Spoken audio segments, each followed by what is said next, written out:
Okay, so I'm back for anyone who hasn't tuned in before. Oh, and look at me getting red paint all over a painting I shouldn't be because I got it on my hands.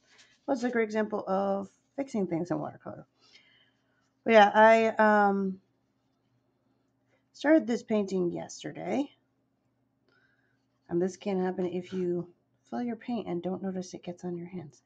I started this painting yesterday on here. I'm Jessica Feinberg. I'm an artist and illustrator in Tucson, Arizona. And I thought I would jump on here to try to finish it up today for anyone who wants to tune in for the rest or is tuning in for the first time. So fortunately, there are ways to fix things if you do get paint all over your hands. And yeah, I just filled the red here, and apparently I got some on everything. So I will return shortly after I wash my hands.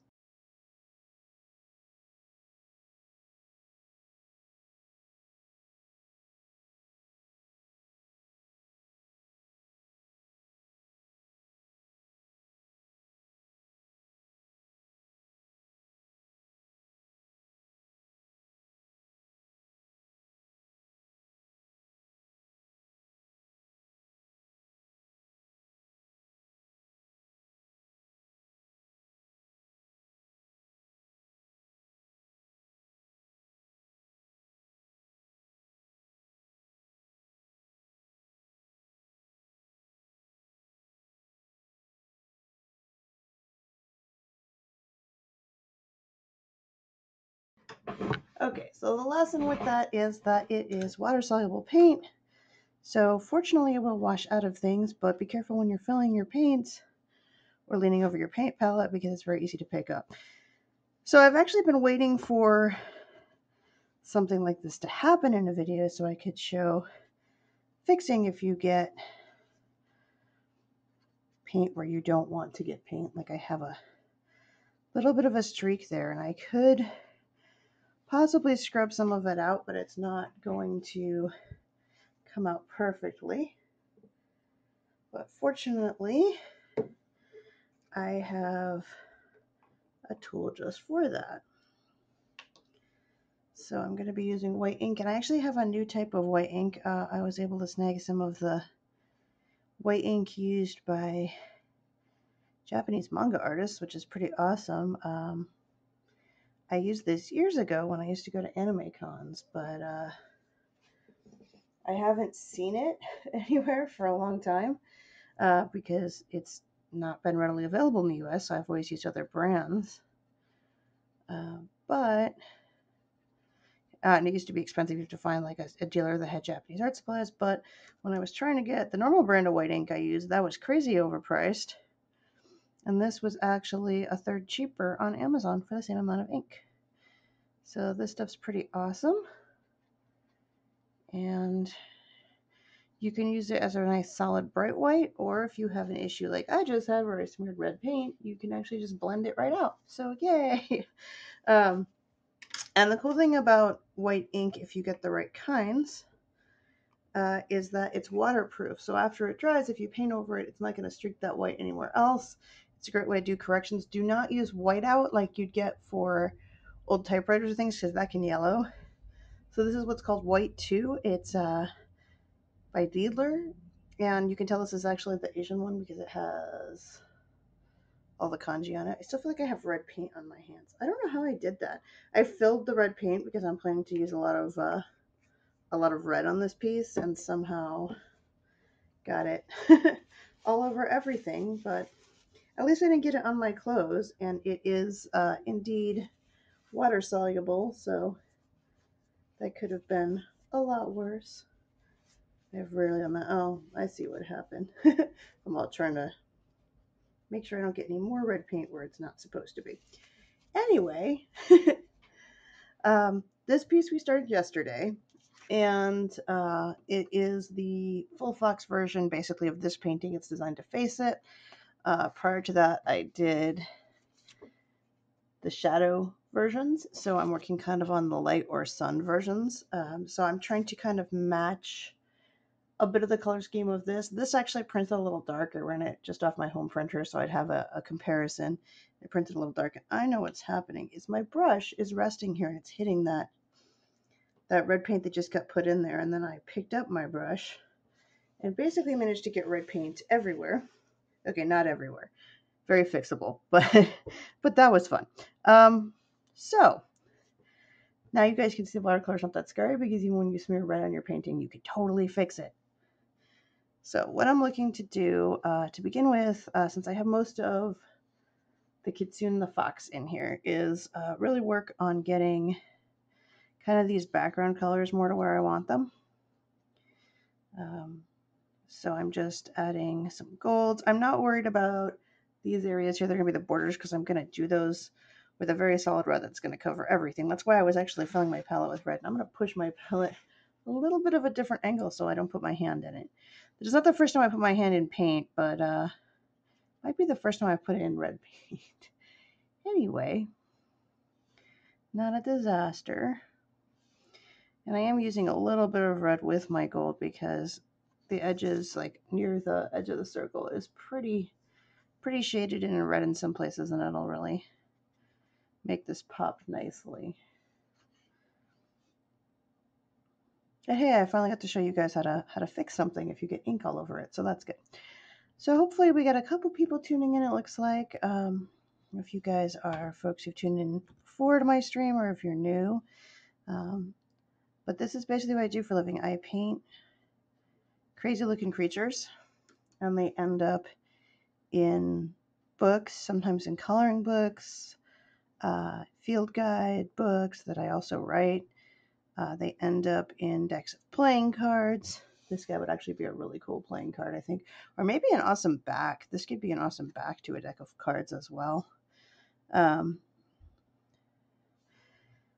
So it's a good way to kind of use all that art for different things. And then the originals, depending on the painting, they either go up for sale on my website. My Patreon subscribers kind of get first dibs on buying them at about 20% off because they subscribe at a monthly fee to help me kind of cover all my costs for paints and light and internet and things that I need to do this. But you can see my paper's rippling here a little. It'll straighten back out. It's because I put so much down where I got that little blip. But you can also see that I'm already easily able to cover that up. Usually if I just do that, there we go. It'll kind of settle back down. If you find that you've paper rippling a little because you get a lot of water on it like I just did, it will flatten back out. And you can also just put it under something for like under another pad of paper or book for about 20 minutes once it's dry, and it'll flatten out too. So I'm not too worried about that right now. That will happen when you're working on backgrounds and things like that. I'm just trying to get this to the right kinds of like oranges that I want in here. Anyway, this painting is for a wonderful lady in Germany who had the first 3 in the series, and she specifically really wanted these guys.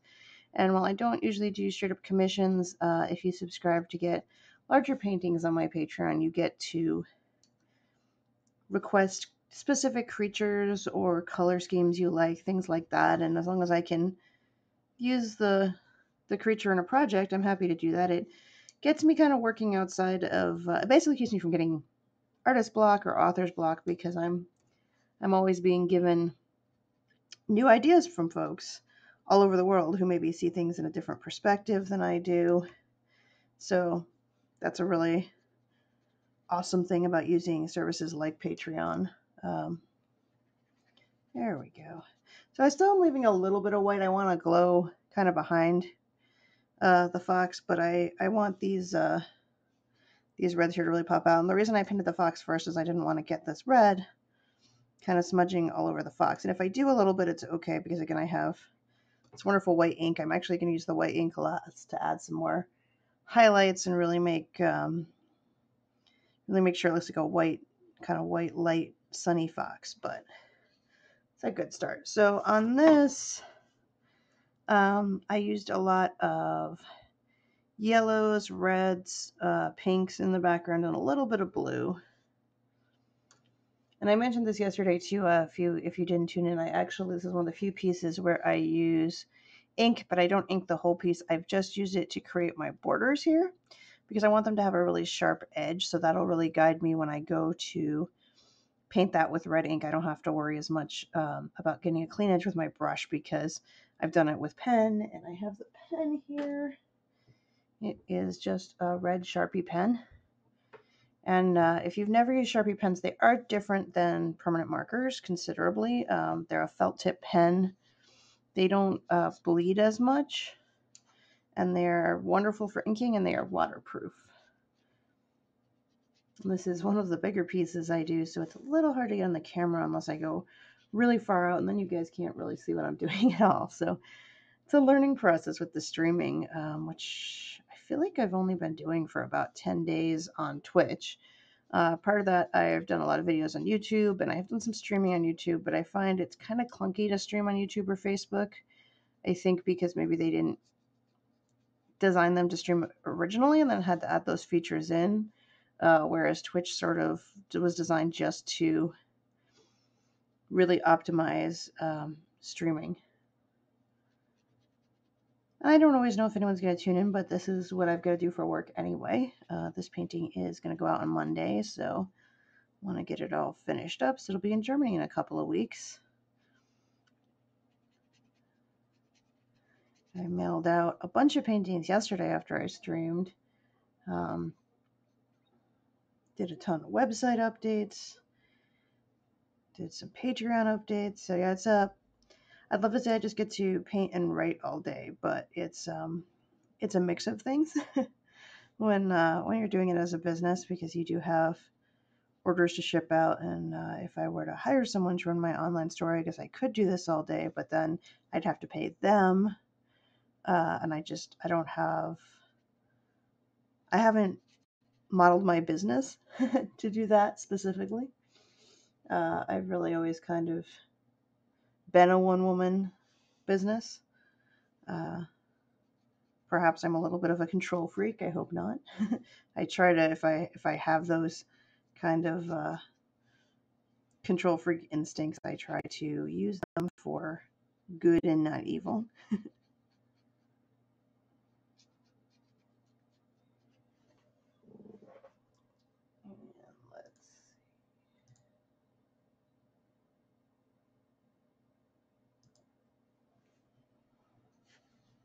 It looks like we have a couple of people tuning in.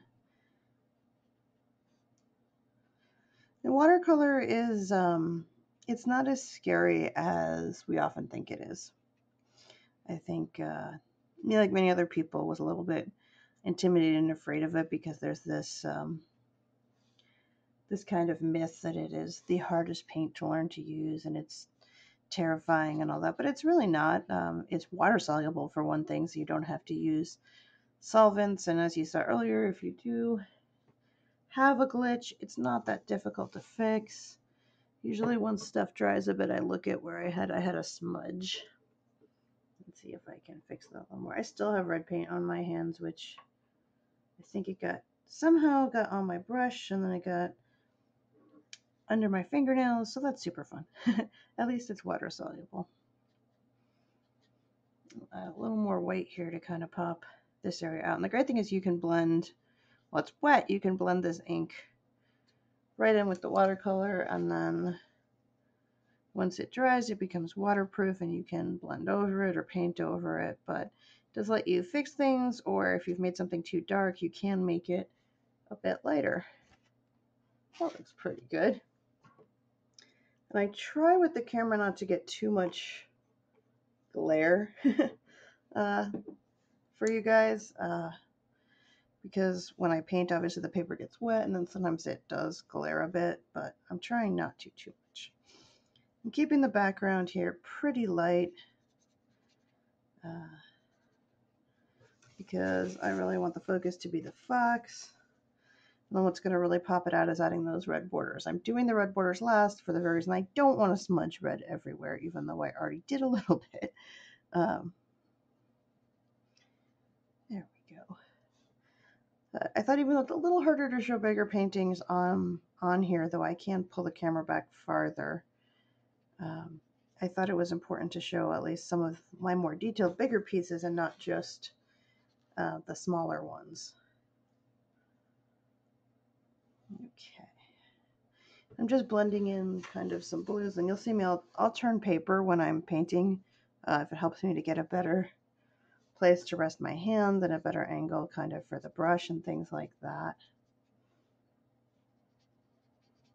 Now I could have also done these borders with a waterproof red ink that then would have dried and I wouldn't have had to worry about it smudging, but it just happens I don't have red. I don't use red ink enough. I have it in pens, but I don't have a dip bottle of red. I mostly use brown, black, and white. So just using 3 colors really to do the background. I'm using, well, 4 yellows, occasionally some golds, and then a little bit of blue and kind of a pink or red, just to add some sort of tone back here before I paint everything with that nice red border. And I also have to do, I'm going to be doing, one of the reasons I wanted to show this one is I'm going to be doing these swirls that I do on some of my paintings in the background, and people ask me how to do those a lot, so I thought I would show those.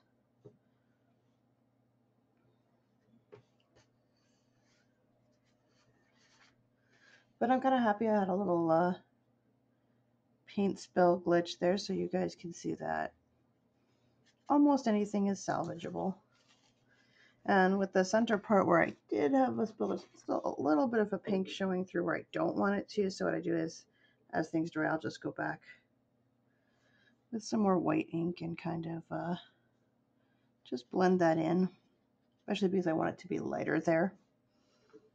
And this ink, I haven't used it, gosh, probably since I was 19 was the last time I got my hands on a bottle of this particular stuff. I hope it's going to stay available because I actually like it better than the other inks. It's designed for Japanese manga or comic book artists because they use a lot of it for drawing comics, either corrections or adding white sound effects or things. But it works really well for stuff like this. That looks good. Since I'm just putting thin coatings on, that's why I'm having to kind of do it a couple of times there. And you can see my paper's already mostly started to flatten back out, except for that one spot, but it'll be okay in a couple of minutes. Like, this is such a pretty and light fantasy piece compared to like the shadow ones, which were really dark.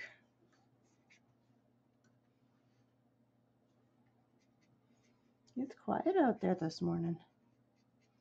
Usually we get a couple people in the chat, but it's a Saturday morning, at least here in Arizona, so kind of assuming a lot of people are sleeping in and relaxing.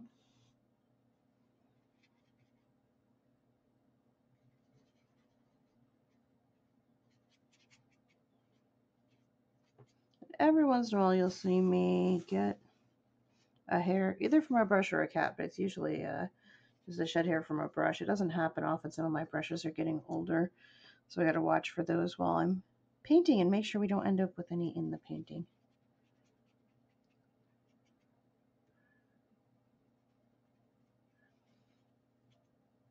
And I'm one of those artists who likes to blend my paint on paper. So I very rarely mix 2 colors ahead of time. I think the exception is if I'm trying sometimes to make like a blue-gray, I might pre-mix them. But for the most part, I blend my colors on the paper. I love the shifts in color you can get versus kind of doing a solid mix of color ahead of time. Okay, so, and I suppose I could probably even use a bigger brush than this, but because I have things like the tails to kind of paint around, I put an edge on them. When I originally started yesterday, first thing I did was outline the whole fox kind of with this gold. And this is all going to end up blending in a little bit more once I get some more white ink and things on it, but it's a good way to do the base. Doing the base is not super exciting. It's just adding colors and adding colors. And I find if I do it too fast, especially when we're using a bunch of colors like this, I could easily end up with something very muddy, which I don't want. I want a little bit of darker colors in the corners, so I'm kind of working on that, but I don't want it to turn into mud. Mud is the, if it's this technical or slang term for when you mix too many different pigments together in watercolor and then you just get this sludgy mess, which we don't want. There's very few paintings where you actually want the sludgy mess. Maybe if you're actually painting something with mud, you want it to look like mud, but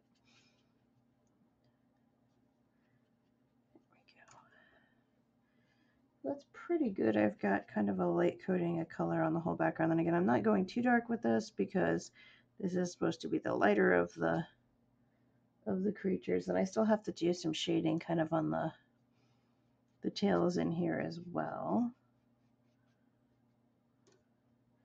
And again, my color scheme is really just golds and a little bit of a pink or red in here and occasionally some blue for some shadows. I outlined a lot of the fox using this color from Daniel Smith called Moonglow, which is my favorite shadow color. Moonglow is awesome, but I don't want to do too much of that on here because this is supposed to be such a light creature. I think if I'm adding any shadows in there, this is what Moonglow looks like. They're just going to be kind of in here. And Moonglow is kind of a slightly grayed down purple and blue color combination. So it's got a bunch of pigments in it, so you have to be careful not to put it over something else that has a whole bunch of pigments or you will get mud. That's really quiet out there this morning. Well, that's okay. People can play back the stream later if they want to see me finish this guy up. So right now I am just trying to suggest a lot of the fur texture for these tails. And then I'm going to switch to a smaller brush and do some fur detail and some more outlining so it kind of matches a little better. Because right now up here we've got a little bit of a darker outline and then it's a little lighter down here, but I'm waiting for my background to dry. I actually did most of the hardest part of this painting yesterday, I feel like, because I got the central part of the fox done. I'm not super happy with the swirls yet either. I think I need to go back into those. Pick a good small brush out here. And I'm trying to match kind of the swirls that I have on this guy, but of course it's going to be kind of the opposite because this guy's dark. So I probably will use some white ink for some of these swirls, which means I actually need to darken down around them a little bit, let that dry. So I'm going to add a little bit more of my pinker red, which I think is usually called crimson. It depends on the set of paints. It's really weird when your paint set will like just name something a strange name, and if you're looking at a how-to book or anything, they're using like a standardized name. And you're like, I don't know which of these colors that is, but you can usually figure that out. And I've talked about this a bit in other videos, but the main brand of paint that I use is called Shinhan. It's a Korean brand. It's pretty affordable to get a set of tubes of that, and then I fill my own palette.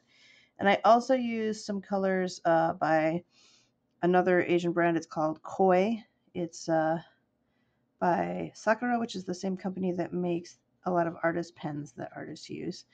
I don't use them because I use up too many pens too fast to afford expensive artist pens. Oh, thank you. And I think we have a new watcher in the stream. I don't recognize the name, so I'll show these again because I was talking about this earlier. But this is the fourth painting in the series, so it is designed to match. These are my small printouts for reference. These are the two shadow ones, and this is the sun one in female form, and then this is the full fox form. So they still have fox ears here, but this is the full form. So the idea is that you could do the two women facing each other, or mix it up and do like the fox and the woman, or these two together. So I'm kind of making it as a series. And the originals are all going to an awesome fan of mine in Germany. I think it's amazing I found a way. It took a couple years of doing Kickstarter projects and online sales for me to find a way to affordably and safely ship paintings. I just had to find the right kind of mailer. Well, yay, welcome. And if you want to see, I stream a lot, so you're welcome to follow the channel if you like it. I'm an artist out of Tucson, Arizona. I'm also a writer and a small business owner. So I figured with us all being stuck at home that I would do some streaming of kind of what my work is. Sometimes I do streamed events as well, where we have a specific theme and then everybody kind of on the stream gets to dictate a bit more about what I'm painting. And I think I'm going to do another stream on digital painting soon because I have a book cover to do for my next major book, and I usually do those digitally. But I actually make brushes from a lot of the textures of my watercolor paintings into digital painting tools so that I can paint with the same textures. And I use software that has watercolors. Oh, wow, you're from Norway. Oh, that's awesome. Wow, what time is it there? It's like 11 o'clock in the morning here. It's got to be totally different time there. I'm trying to vary up when I'm streaming so that if we have people in different time zones, they can tune in. That's cool. I'm going to make sure to follow you after this because I'm still getting to know other artists on Twitch, and I think it's really awesome that so many of us are doing things now a little more. I've like I said before, I've done some YouTube stuff, but I'm pretty new to Twitch. It's just been a couple of weeks, mainly because a lot of the DJs I love locally have started doing Twitch streams when we're stuck at home, and they really encouraged me to. It's like 8 at night there. That's crazy. We had somebody from Scotland watching the other day, and it was like 9 in the morning here and 5 in the evening there. So I think that's so cool that we can paint that way or talk to people that way. When I was a teenager, I would have been so happy about that because I grew up in the middle of upstate New York, and I didn't know anybody else who did art, and I always was trying to find art friends. And at that point, we were lucky if we had. In the mid-90s, we just had forums, and we'd all share stuff around. But now we have Twitch, and we can get in here and stream stuff. And a bunch of people have actually said they've gotten tattoos of my art, and I'm really mad because they've never sent me photos. I get asked all the time because I mainly do a lot of clockwork art. And I did do specifically a piece for a tattoo once, and I hope it came out cool. I never got to see it, but it was a clockwork scorpion. It was for an MMA fighter who is a Scorpio. I wanted to get it on her back, which I thought was really cool. I think tattooing's a little bit like watercolor in that you're doing kind of an outline and then layering colors. This piece I don't use very much ink on. I just used it to create some solid outlines for my borders because I want to have them be really clean. But on a lot of my pieces, I do full ink outlines. Oh no, you've got to stream as much. Oh, you should totally stream more. I wanna get more streaming buddies, and maybe we can, I don't know, get some sort of recommendation thing going where we can say, here, check out all these art streams, because I get a lot of people who ask me about drawing and painting. And when I was a kid, I was just happy to find like any kind of tutorial on the internet. I mean, until I was in my teens, we didn't even have like Amazon able to deliver books to us. So I was lucky if I got to a bookstore that had art books maybe once every couple of months, just again, because I was just out in the middle of nowhere. We had a gas station and a Dairy Queen, and that was it. So I don't think I would have become an artist without internet tutorials, which were pretty basic back in the 90s. Oh, that's cool that you work in watercolor too. Yeah, I assume there's a lot. I know there's a lot. People will use my art as a basis for a tattoo, but I always tell them to make sure they've really worked with the actual person who's going to be doing it, because there's so many rules like where it's going on the body and skin sensitivity and what colors appear like on skin are obviously very different than how they appear on paper. Level the texture of skin is different. I'm assuming you can't get the same kinds of blends you would get with watercolor. So there's a ton of tattoo shops here in Tucson, though. We like to joke that The only thing we have there that there are more than we have a lot of banks, but then for every bank there's at least 2 tattoo shops. It's so funny. And 1 church. Our tattoo shops greatly outnumber churches here. Um, I think because I've noticed like there's a lot of Twitch streamers, but not that many. Like I do digital as well, so I was showing that the other day. But I was browsing around, and a lot of the streams seem to just be kind of digital, and they're almost all anime chicks, which I don't mind. I can do anime chick art or anime inspired fairies and things, but I think it's cool to show a little more with like creatures or environment design because it's not out there that much. Um, and I was looking and there wasn't a lot of watercolor. I was very surprised. Um, and having streamed with a couple of other services, Twitch is much easier. So even now when I'm doing videos to upload to YouTube, I'm actually just using the Twitch app to record videos and then posting them there because it is easier. I do videos for Patreon every month. Now those tails are starting to get some depth to them. Yeah, there's a lot of anime, and I love anime. I actually, a bunch of my streams have talked about some of the newer anime series I've found because we've been watching some really strange ones. And anime was definitely what got me not started with art because I always drew, but anime was what sort of unlocked it for me as something I could really work at. And I think that's very common, especially for kids of the kind of the 80s and 90s, because it was a very accessible thing to learn to draw from. And I think it's funny people say you don't draw anime, and I'm like, well, I started that way, and then I wanted to learn to draw real wildlife, and then I turned that back into fantasy, and I don't know what happened. But oh, that's good use to stream on Instagram. The thing is, I feel like with Facebook and Instagram, if somebody is already following you, it's easy for them to tune in. But Twitch is easier, where you can say, hey, you don't even have to have an account. You can just pop over and watch a video. And I think it's a little easier to point people at videos that you've done at past videos on Twitch. I have a really good friend who's been doing a ton of Facebook streaming, and I've just found it's glitchier. And I don't think the chat works as much as well. But I think a lot of people thought Twitch was just kind of for gamers for a while. So I think the art scene on it is still developing. The music scene is wonderful.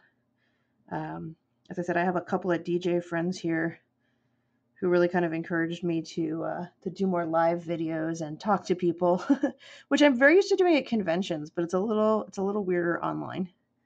It's definitely getting used to. Oh, that's cool. So you do animals and fantasy creatures too. That's awesome. I do field guides to them. So I start out this way, and then they end up in a book, and I write about the mythology or folklore or diet or sleeping habits or whatever else I can come up with. And it was supposed to be one book. That's the day I was going to do one book and hopefully fund it on Kickstarter. And 6 years later, that's now a series of, I think we just released book 17, which is ridiculous. And they're not all this big. Some of the paintings I do are a bit smaller, but I'm doing about 20 paintings a month for books. So it's a little crazy. And what made me able to do it for a living was very much that I had a bunch of fans say, if you're doing all this art, you should put it on decks of playing cards. And then there was a huge fad for a while on Kickstarter for people collecting playing cards. And so being able to take the art I'd already done and also do playing cards and mouse pads and some things like that, that sort of got me across to the time I needed to do the art for the next book. And now I do a ton of coloring books as well. That's what my current Kickstarter is. I know a little bit about Norwegian folklore, obviously not as much as you do because you live there. I've done tarot cards too, but I've actually just done regular playing cards. So I've done like 15 decks of playing cards, and then also I want to say 3 or 4 different oracle decks. It sort of just kept growing. And then I do, like, the Kickstarter I'm doing now is coloring book, and I do a ton of coloring books.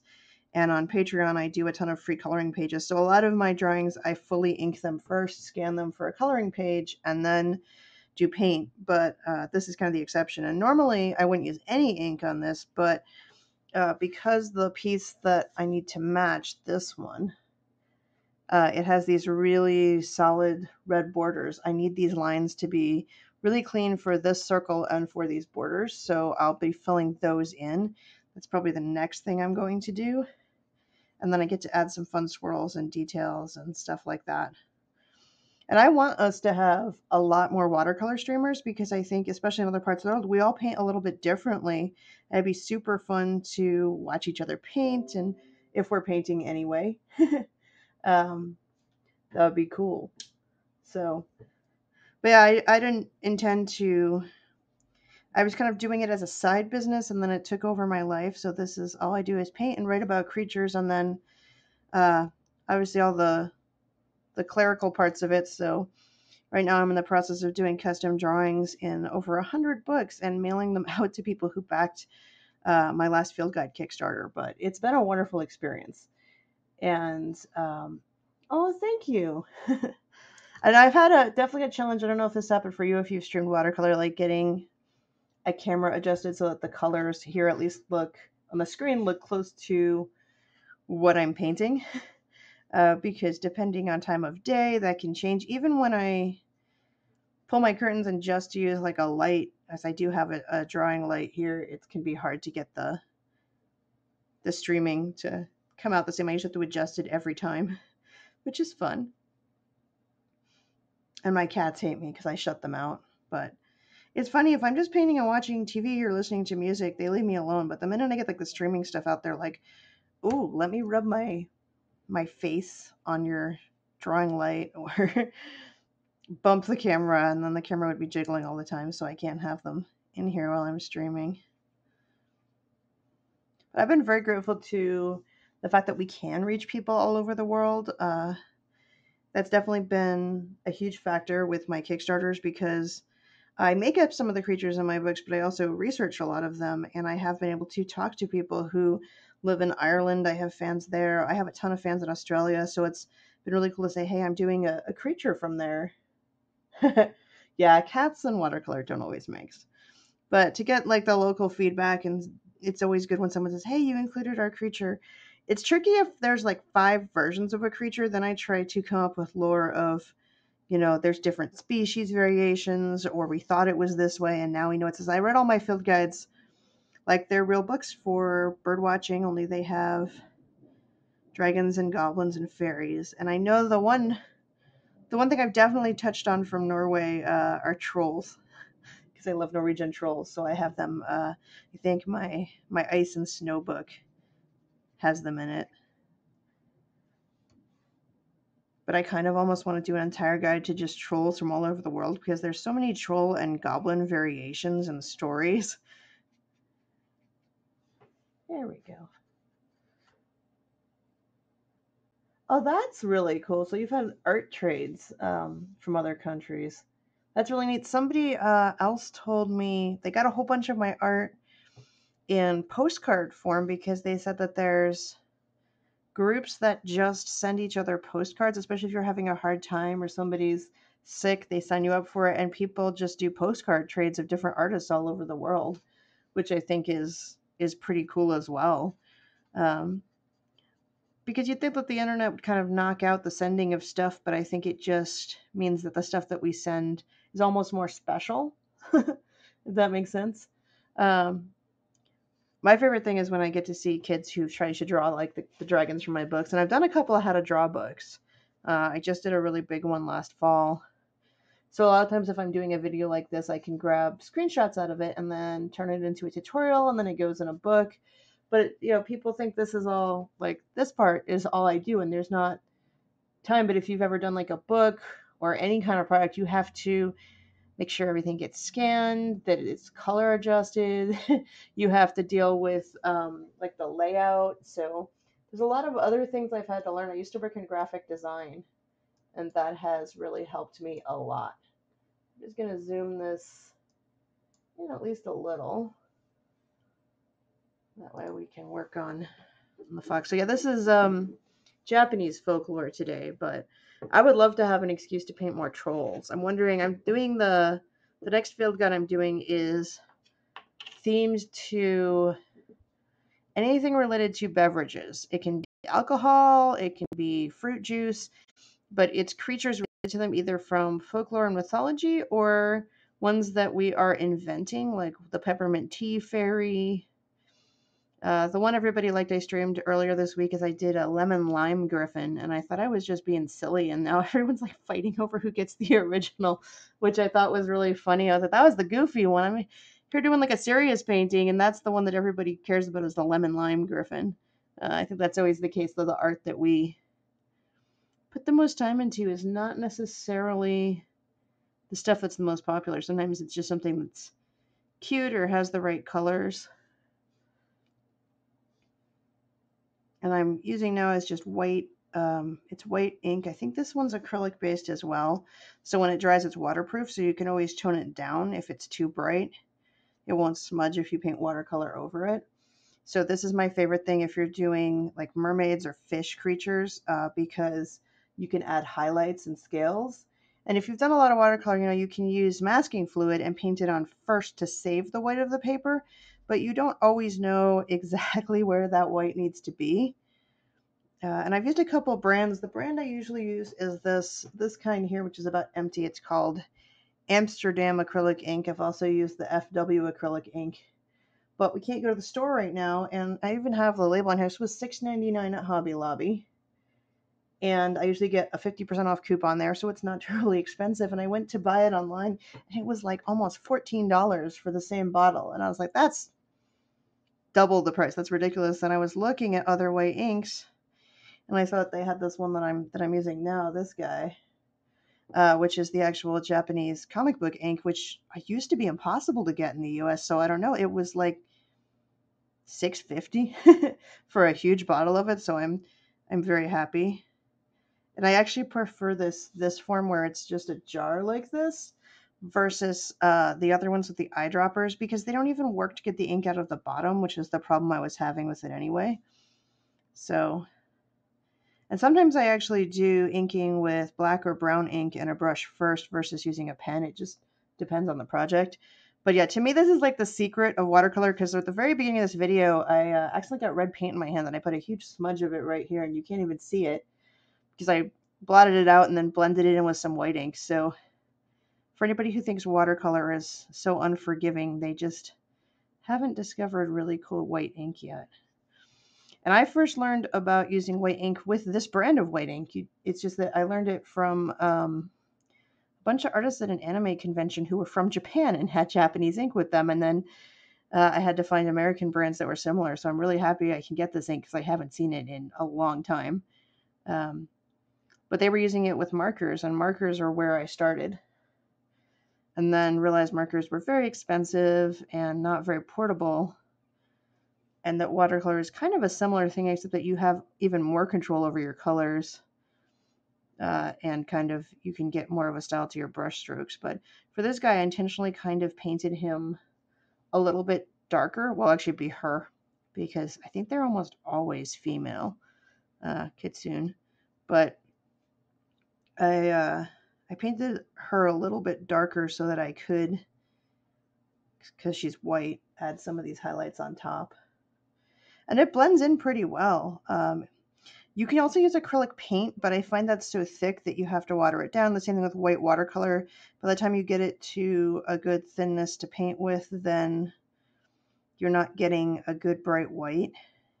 In some watercolors, some sets come with China white, which is terrible because China white looks nice and white when you paint it, and then it yellows. I have no idea why that is. So you want titanium white or just a good... I prefer just a good white ink like this. You can use this on top of marker, colored pencil if you mess up an ink drawing. It's just one of those things that's really useful. Especially if you're doing, like I've done a lot of kind of magical forest paintings where you want things like fireflies. This can be great to kind of add some magical sparkles.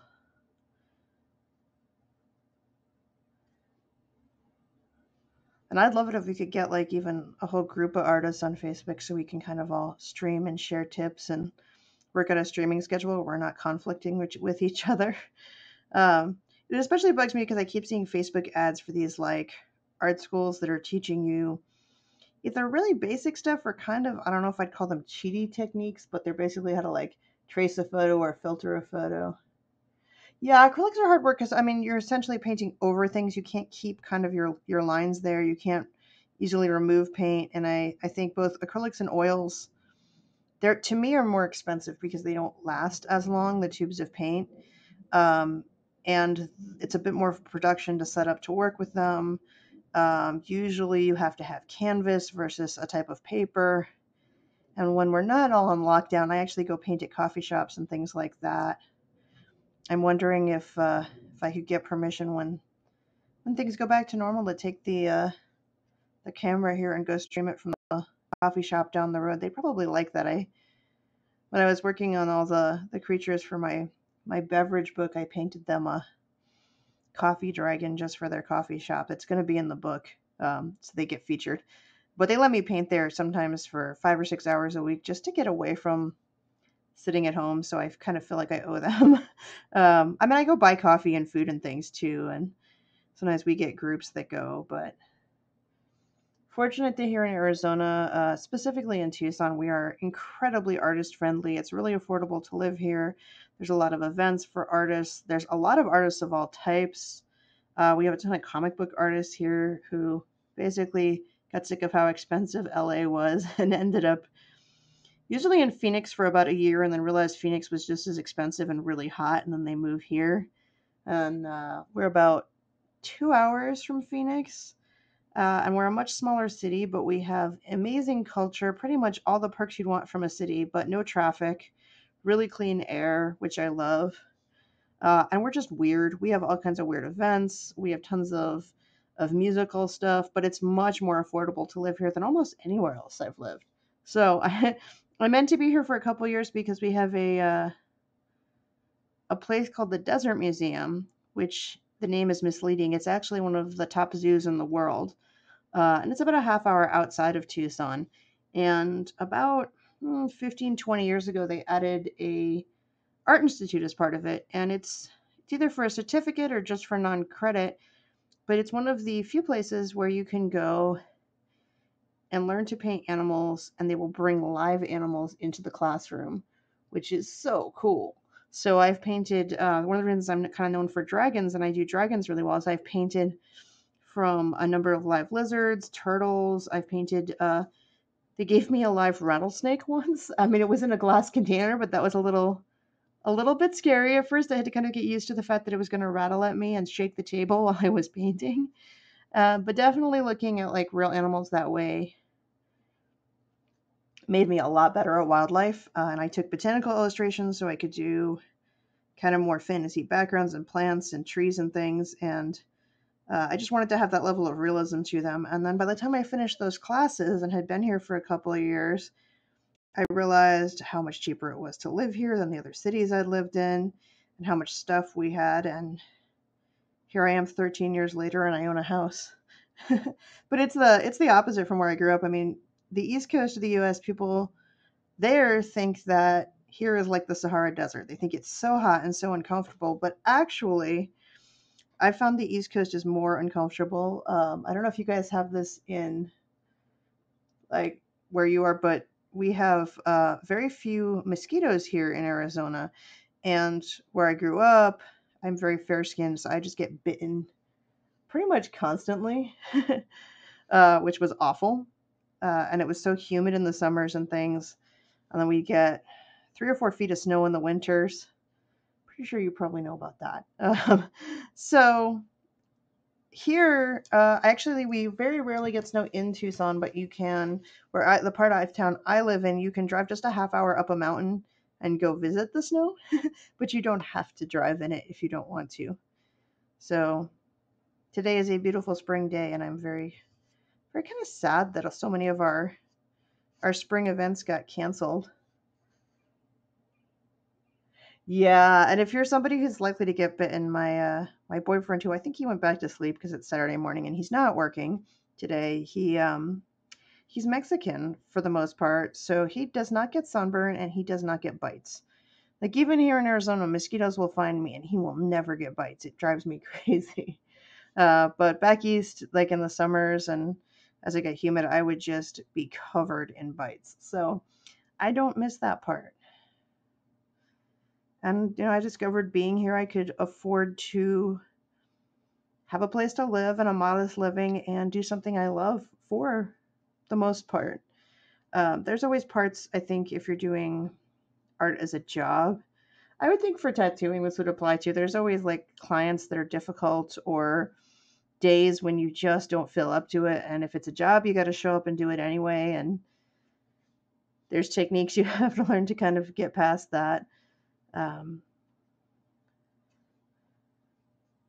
But I don't mind so much of that stuff. I hate doing taxes. I have about a half day a year I have to spend dealing with the ridiculous tax forms here in the US, and then all of our sales tax situations for events that I do, all that fun stuff.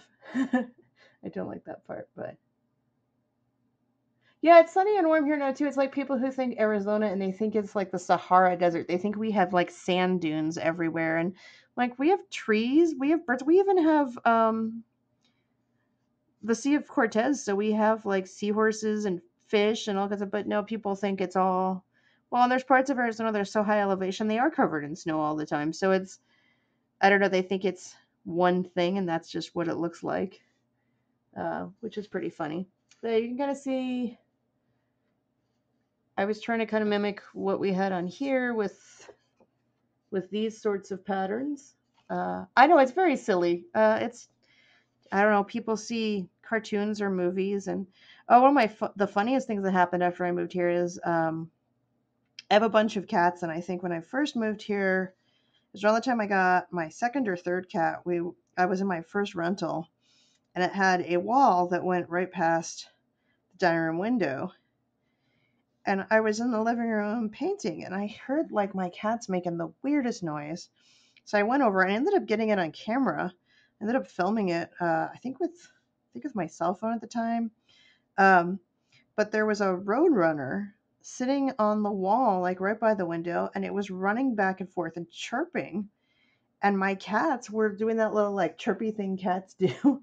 They were doing that back at it. So I thought that was really cool. So I got this really funny photo of it, or the funny video, and I posted it on my Facebook. And one of my friends from back east, and I think she ended up moving to Washington State, but she'd never really been to Arizona, and she said, I didn't know roadrunners were real birds. She thought that they were just invented for the Wile E. Coyote and Roadrunner cartoons, and not that they were based on an actual bird that ran really funny. So I guess you never know. I love the wildlife. We have coyotes here. We have roadrunners. I've seen bobcats. Even though I'm in a city, I'm right by a wash and kind of a nature area. So our cats are indoor only because we do get coyotes. I mean, there's cars and traffic too, but there's coyotes that will just eat smaller critters out there. We have this weird species called javelina, which I'm not sure you will have heard of there, that look kind of like pigs, but they are not apparently related to pigs, except that they have like almost porcupine quills, like they're spiky, and they have really sharp teeth, so they're quite dangerous. And they tend to be in large groups, so they can actually kill dogs and cats. They can hurt people. If they have their young with them and they feel threatened, they will attack you. And even worse is if that's not all bad enough. If they get too alarmed, they can make us smell like a skunk. So they are not the best of creatures, but tourists who visit always want to see them and they think they're cute and they try to feed them. And then they end up with like this sort of wild boar looking thing. They're not real big, but they're pretty fierce. You should not like if you've never seen a wild animal, don't feed it, don't mess with it. But yeah, we do have them here. And sometimes I see whole families of them in the spring, so that's pretty cool. So I feel like I'm kind of spoiled. Yeah, if you ever want to look it up, it's javelina. It's said like you say it like an H, but it is spelled with a J, like javelin, like javelina. Yeah, I feel like I'm spoiled here because where I grew up, I was out in the country, and I did live in San Francisco and LA for a bit, and I liked a lot of the culture there. I loved going to the museums and concerts and things, but it was too much city for me. So I love that I can go walking or hiking here. I love that it's affordable, and then I love that we have really good movie theaters. We have concerts. Uh, we have one of the top book festivals in the world that was unfortunately canceled. That's where I was supposed to be at in early March, and it got canceled 4 days before, so that was really rough. We have a ton of awesome music and DJs and crazy theme nights. So a lot of our local DJs have just switched to Twitch. One of them's doing like a gothic dance night tonight. And I think that's great. Like they still do the full setup with all the lights and everything. They just stream it. So you still feel like you're going out and dancing with friends and everybody gets to talk to each other. You're just doing it on Twitch. And as we said, the one nice thing is then you don't have to drive home afterwards. But it is nice to see so many different people, and I think the more positive side of what's going on is so many of us all over the world get to connect like this. I think my tail's looking pretty good. I'm going to zoom this back out. I used to try to move the camera, and then I realized there was a zoom in the program and felt kind of dumb. I kind of forgot that this camera had a microphone for a while too, so I was trying to wear like a whole headset, which was kind of heavy, and then I realized I have a microphone right by my head in the camera, and I can just use that. It's a lot of fun, and there's not as much pollution or traffic or things like that here, which I really like. I mean, the part of LA I lived in wasn't too bad, but then if you went to leave, you had to drive through a lot of traffic and a lot of pollution, and artists there weren't as friendly. I feel like, I don't know if they worried more about people stealing their techniques, and here everybody just sort of shares ideas, so it's a great community. I've made a lot of friends, which is cool. Obviously, he found a boyfriend, which was awesome. I actually met him on the dance floor. With the friend who was DJing tonight, it is actually the friend who was DJing when we met. So, oh, thank you. It's getting there. I think sometimes painting white creatures in subtle colors is a bit harder if you're used to doing kind of bold and bright things, and you have to work light to dark. So for a lot of this picture looks kind of washed out because I haven't done any of the red borders, which are going to make it really pop. But I really wanted to wait to do those till I finished all these white tails and things, because I didn't, even with being careful, it's easy to get your red watercolor to streak. Some watercolor, it doesn't matter that much, but man, red can get everywhere. Aw. I super appreciate you tuning in. That's awesome. I'm always happy to meet other artists. And I'm always curious about more folklore too than just, I mean, I would say, I guess trolls are kind of the cliche one everyone knows about. We have some weird folklore too. I'm actually including my next book. I'm including cactus cats, which are supposed to be these weird, spiky, sort of green cats that live in the desert here, and they eat cactus, but they let it kind of ferment, so it becomes alcohol, and then they get drunk. And so it's supposed to be, if you hear weird animals yowling in the night, they're supposed to be cactus cats getting drunk out in the desert. So I'm including them in my next book because it's about things that drink things. So I thought that was pretty important to include. Oh, that's cool. Well, I'm so happy to be. I want to know if there's a way we can set up to actually do. I don't know if Twitch will do it, or if you probably have to use something else. I know a lot of people have been using Zoom, which I don't know a lot about, but to do like drawing parties where people can all be on camera and draw together, I think that would be really fun. We used to get fermented apples where I grew up too, because we had apple trees, and if the apples fermented and animals ate them, they actually would act kind of weird. But yeah, I guess out here you can get fermented cactus juice.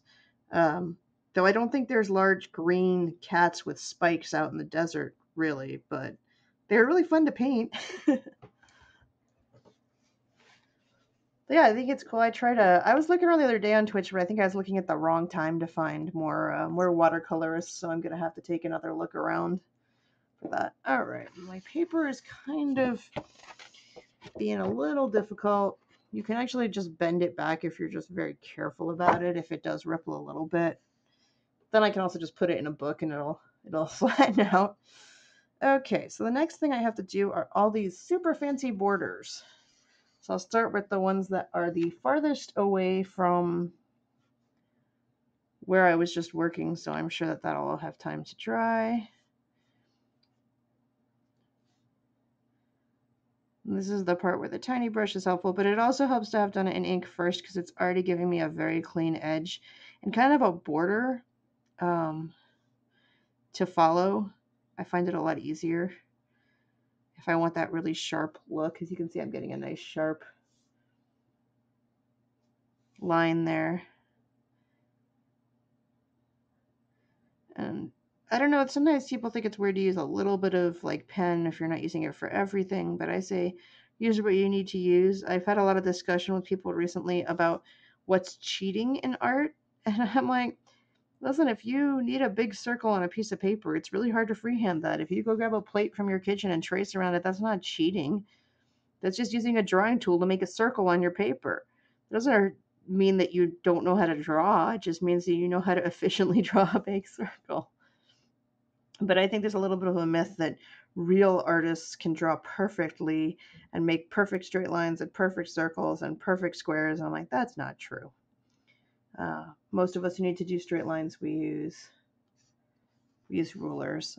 And yeah, the finishing touches are like the best part. And I think if you're new at making art, you often get frustrated because you don't realize it might not look that great until you get to the last like 10%, all the details of the finishing touches on something. That's really where the picture comes to life, whether you're putting a sparkle in the eye or whatever it is. I'm not doing filled in eyes on this because I was doing them as kind of spirit creatures, and they don't have I didn't put eyes, well, pupils on the shadow one, and I want this to match, but I did kind of shade in a little bit of a glow of some yellow and orange around the eyes, which I think kind of worked.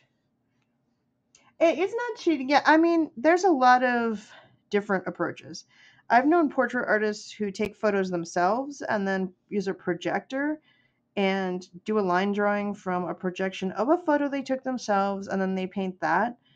And I don't really think that's cheating, but I don't think it gets you as much of that artist's specific vision. I think it almost comes out too perfect and too much exactly like a photo, and sometimes doing a literal translation of a photo doesn't look right in paint. So that's not, I don't consider it cheating, but it's not how I choose to work.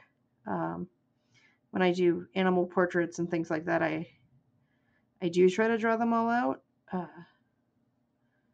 I'll use things for reference. So I guess there's a lot of different approaches. Definitely if you're tracing somebody else's photo or art, though, that is not okay, because unless you have permission, there's all kinds of copyright issues, and I have to spend an afternoon a month going around and asking people to stop using my art for things on their websites on a pretty regular basis online, even though I have watermarks and signatures. Some people think it's okay to like put a picture of mine with their own short story, even if it's a picture from one of my books that go with my stories. If they credit me, but that's not what my website says. You know, it says you don't have permission to use it. You need to ask, and most of the time you can't use it for your own project. And I've even had people get kind of pushy about it on occasion, which I think is really funny. One guy wanted to use my art for an album cover, and it was one of my most popular pieces that I actually sell on a lot of products. So I explained that no, that's not available for licensing. And he said, "What if I pay you $20?" And I was like, "All right, I don't think you understand how this works." And then he said, "But it's my birthday." And I was thinking, like, this is just the weirdest conversation. But yeah, I felt a little bad because he just really liked that piece of art, which was cool. It's just some people, they don't understand if it's, you know, if you're doing this for a living, you've probably already sold that piece or used that piece for something yourself. And if it's part of earning your livelihood. You know, you can't just say everybody can use it however they want. Yeah, reposts and tracings. I had somebody, and I know this because somebody else told me, I had somebody else trace a piece of mine and turn the tracing in for a school assignment, which I thought was pretty funny. I mean, it's not really costing me any money in that situation. It's just a little weird. I hope people are more inspired by what I do. I don't know why people are like. There's always a handful where I don't think they understand that while we enjoy doing this, it is actually work to sit here and paint things. And it's been a lot better since I started using Patreon. Because with Patreon, I have people like the lady getting this painting who get to, they subscribe to get, in the case of this, 4 paintings like this a year.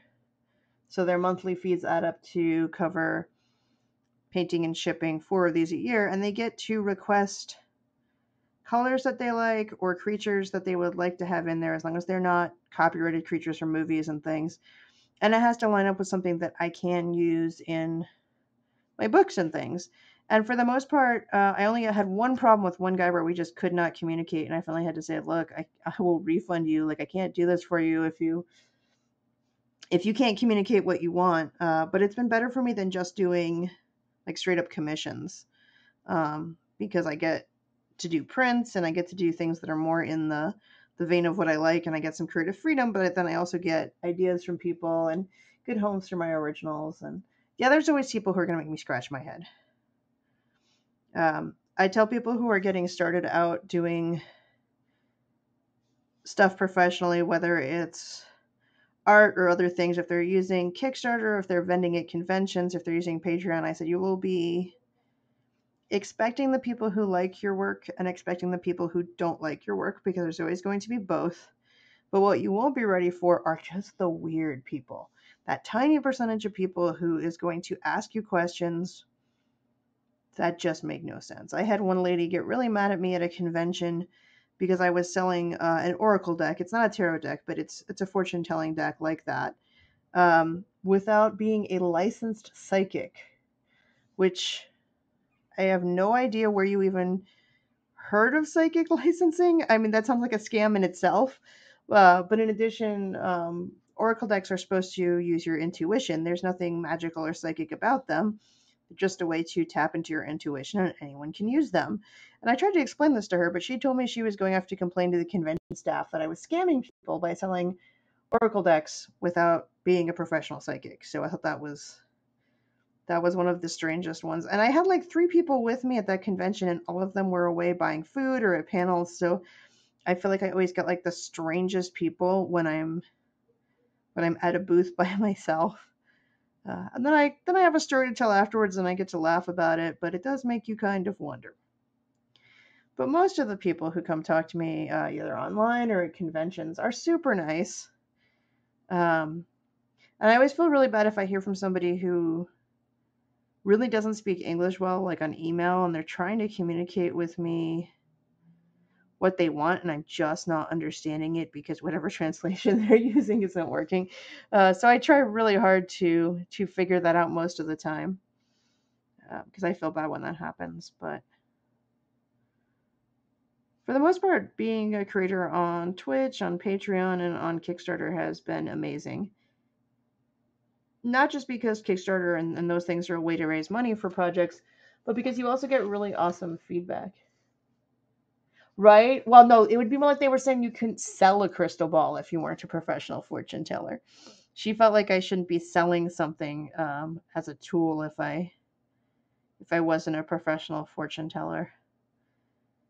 She was a strange one, but that happens. I mean, and I also try not to worry if people don't like what I do, because art's so subjective.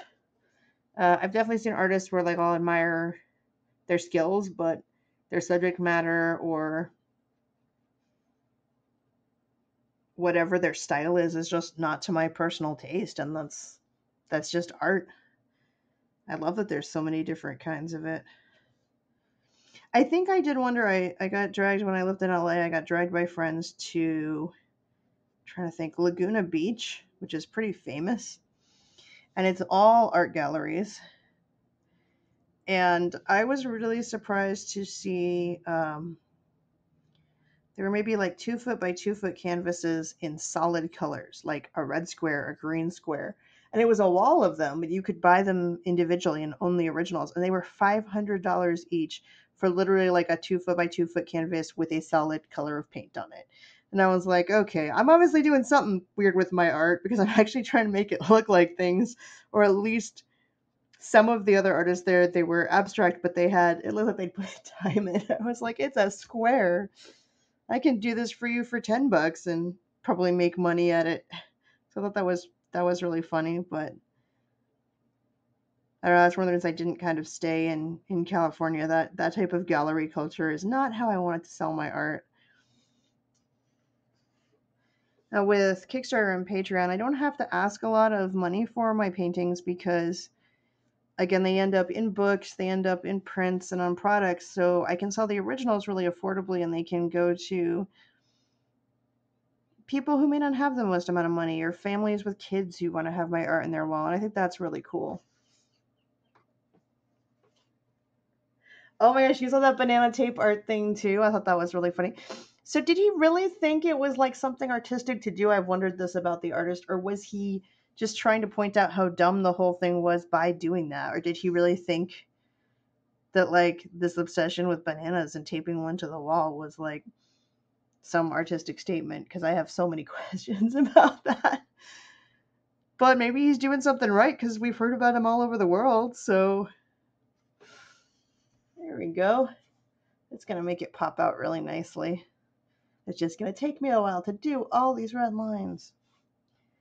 But yeah, that's why I'm doing them last, because I did not want to mess up all the tails and things on this by trying to paint light colors next to red. Even when the red's dry, you can still so easily just, it's such a dark pigment, you can easily pick it up, and then I'd have to use a lot more white ink to fix things, which I would prefer not to do.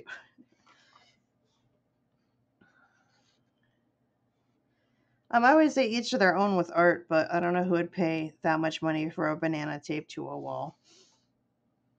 It's got to be to just say you own it, but I mean, that's still an awful lot of money. Yeah, I really want to know if the guy was just making fun of people who will spend that much money on art and it was a joke, or if he actually thought that banana thing was art. I don't know. I mean, I guess it's expressive. I don't know. I know, so I'm also a writer. I know a lot of writers, and I know a couple of really amazing poets, and so they sometimes the poets I know will do something really simple with very few words, but I get it. It's a really beautiful statement. It makes you think. It makes you something different. I don't really know what a banana taped to a wall would make me think. That's just weird.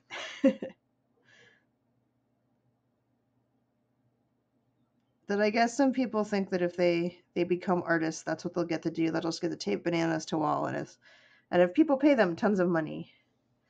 So I tell people art is a very rewarding career, so is writing and being an author and putting books out, but it is not a way to make a lot of money.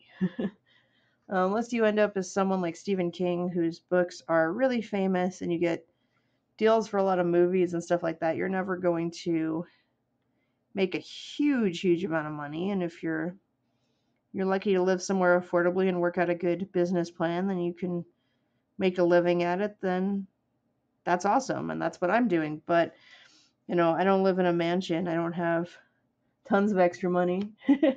That's just not really how that works unless you happen to be somebody who gets really famous, usually for doing something weird. Or for being in the right place at the right time and doing something pretty good that just catches the right audience.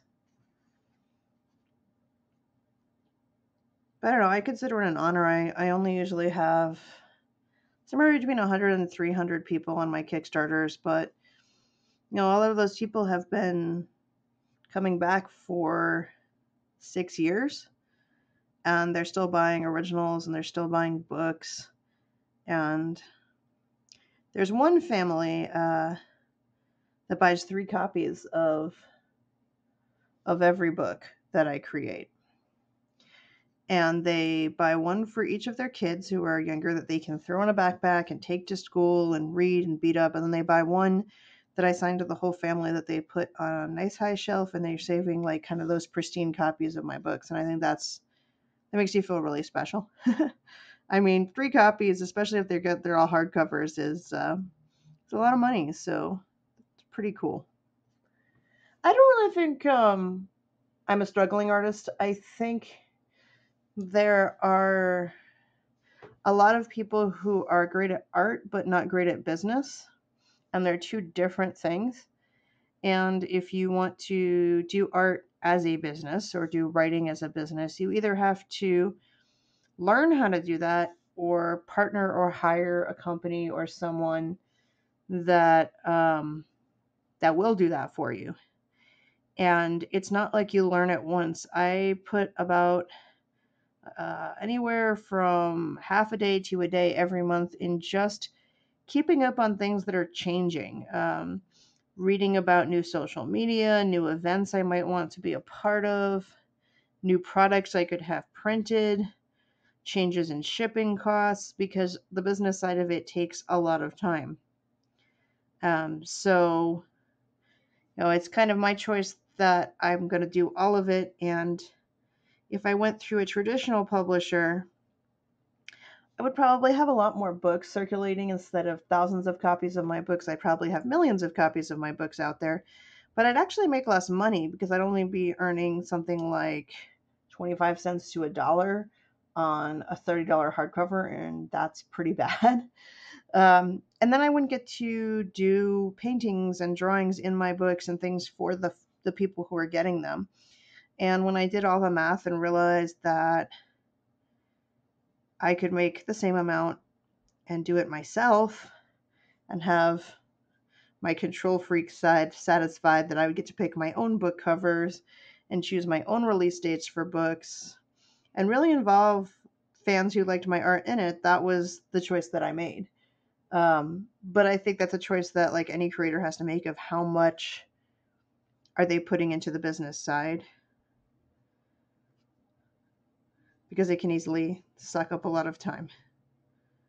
I've definitely had my share of issues with shipping and companies that do things for me, and having to change companies because they changed how they did something and it no longer works for me, and fun things like that.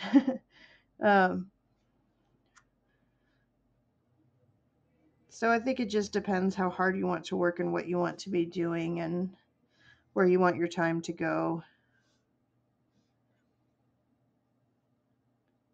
And I didn't start out knowing the business stuff. I definitely had to learn.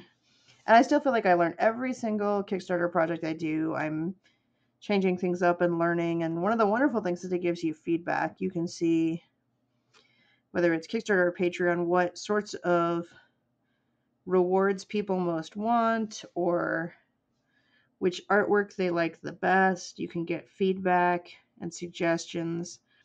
And that makes a huge difference. That information, when you're not sure if something is a good idea or a bad idea, is really, really useful. I think it's as useful as any money that you raise. Also, because if you are, say, going to do a coloring book, and you could print the coloring book yourself, you budget it, and it would, you could print 50 copies or 100 copies of the coloring book, and you could spend $300 or $400 doing that, at least in US dollars, and choose to do that. But if you Kickstarter fund it and it does much better and you raise thousands of dollars, then you know how many copies you need to kind of stock for events and how popular it's going to be, but you're also able to do a higher bulk rate and those sorts of things. So I don't always go for really huge projects. I think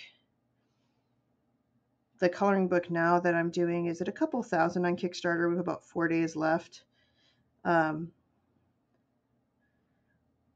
it's a good way to kind of gauge stuff and fund the printing and the sort of the pre-orders for it versus paying out of pocket. That makes a big difference. And with the coloring books, I offer a lot more when you get them on Kickstarter versus like if you were to buy them on Amazon or on my website. So on Kickstarter, anybody buying a physical copy of the coloring book gets a digital copy for free so they can print more pages, things like that. All my Patreon subscribers of $5 or more always get digital copies of the books that I have coming out for free. That's just included because they're helping to fund them month to month and to design the creatures for them, which has been a really fun experience, especially because we get people from all over the world who have different perspectives and different ideas. And I think some people think the internet's terrible because, especially with social media, you get so many memes, you get so many things, negative things, you get bullying, you get rumors, you get fake news, especially right now. The news, at least here in the US, is terrible. They're putting the worst things possible in the headlines, even if the article gives you more information and hope. They make the headlines as shocking as possible to get more people to click the articles or buy the newspapers, and it's really irresponsible. It's terrible. But to me, the internet is a tool, so it just depends on how you use it. You can use it to meet awesome artists all over the world or get inspired to do things. You can use it to make new friends or stay in touch with friends who are in different time zones, learn about other cultures, and really broaden your experience. The weirdest thing for me is I obviously, here in Arizona, I have a decent number of fans in Arizona, but you would think that it would be like, okay, if I do a lot of events in Arizona, and that's where most of my fans are, after that it'd be like a state nearby, like California. But after Arizona, my biggest fan base is in Australia, which I have never been to. So that's really, really weird and kind of crazy. I guess they just don't have enough dragons and creatures in Australia. Yeah, that was the hardest part. Because that I had to use the small brush for. Now I can use a bigger brush for the other borders. And I suppose I could have, I don't know, gotten a marker or something to do these, but I kind of still want them to look painted. So I'm happy. She's almost done. I always keep saying he, and actually this is a she.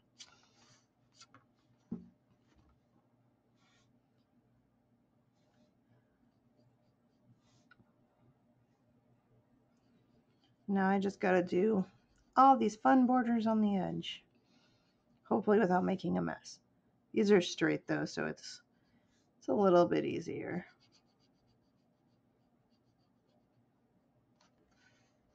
Oh, thank you.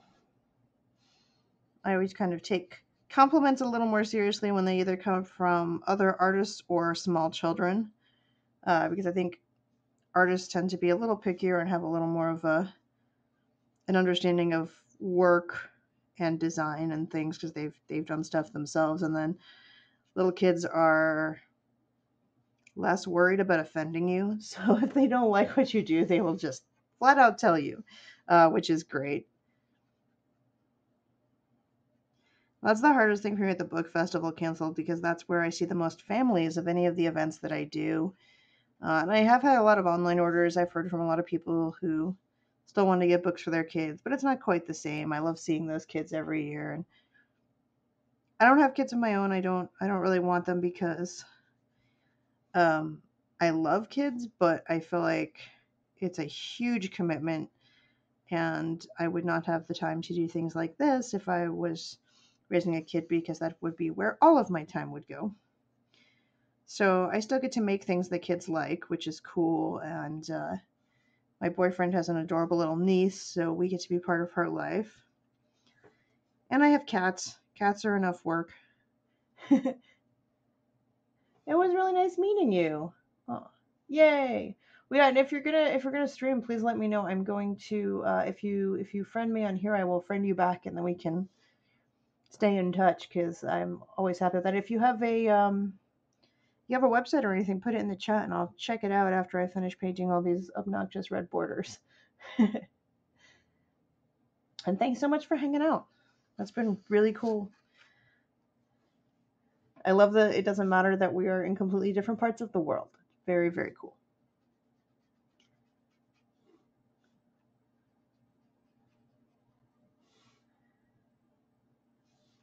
So see if we could get people from Norway and Scotland in here at the same time, what that would do. That'd be pretty funny.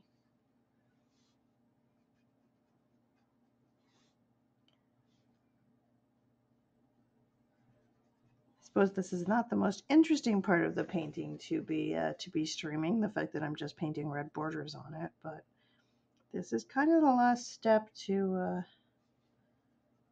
finishing it up.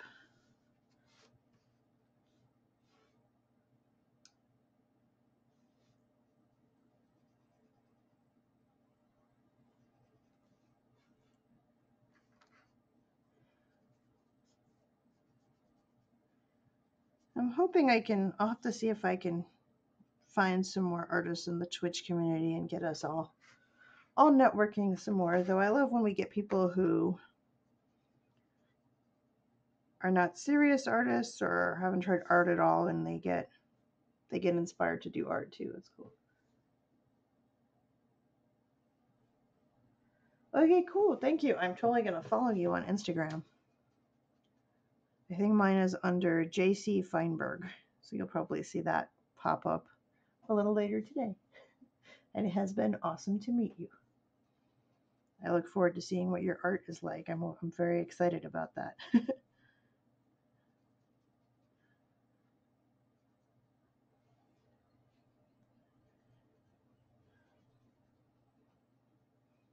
think if I went back and told my 8-year-old self there would be this thing called the internet, which I suppose did exist when I was 8, I would have been, let's see, like 1989 when I was 8, but it was definitely not something that people used out in the world yet. They'd maybe just started to sort of develop all of that, and I didn't really have it come into my life until I was around 14 or 15. That I think if you went back and tried to explain it to me as a kid, I would probably think it sounds like magic. I mean, I barely understood what long distance calling was back then. We don't even have long distance calling anymore because the internet's kind of eliminated all of that. The idea that you can meet other people making things all over the world and share what you do with them is just the coolest thing. And I hope I never take it for granted. I hope I always am still just as amazed at it.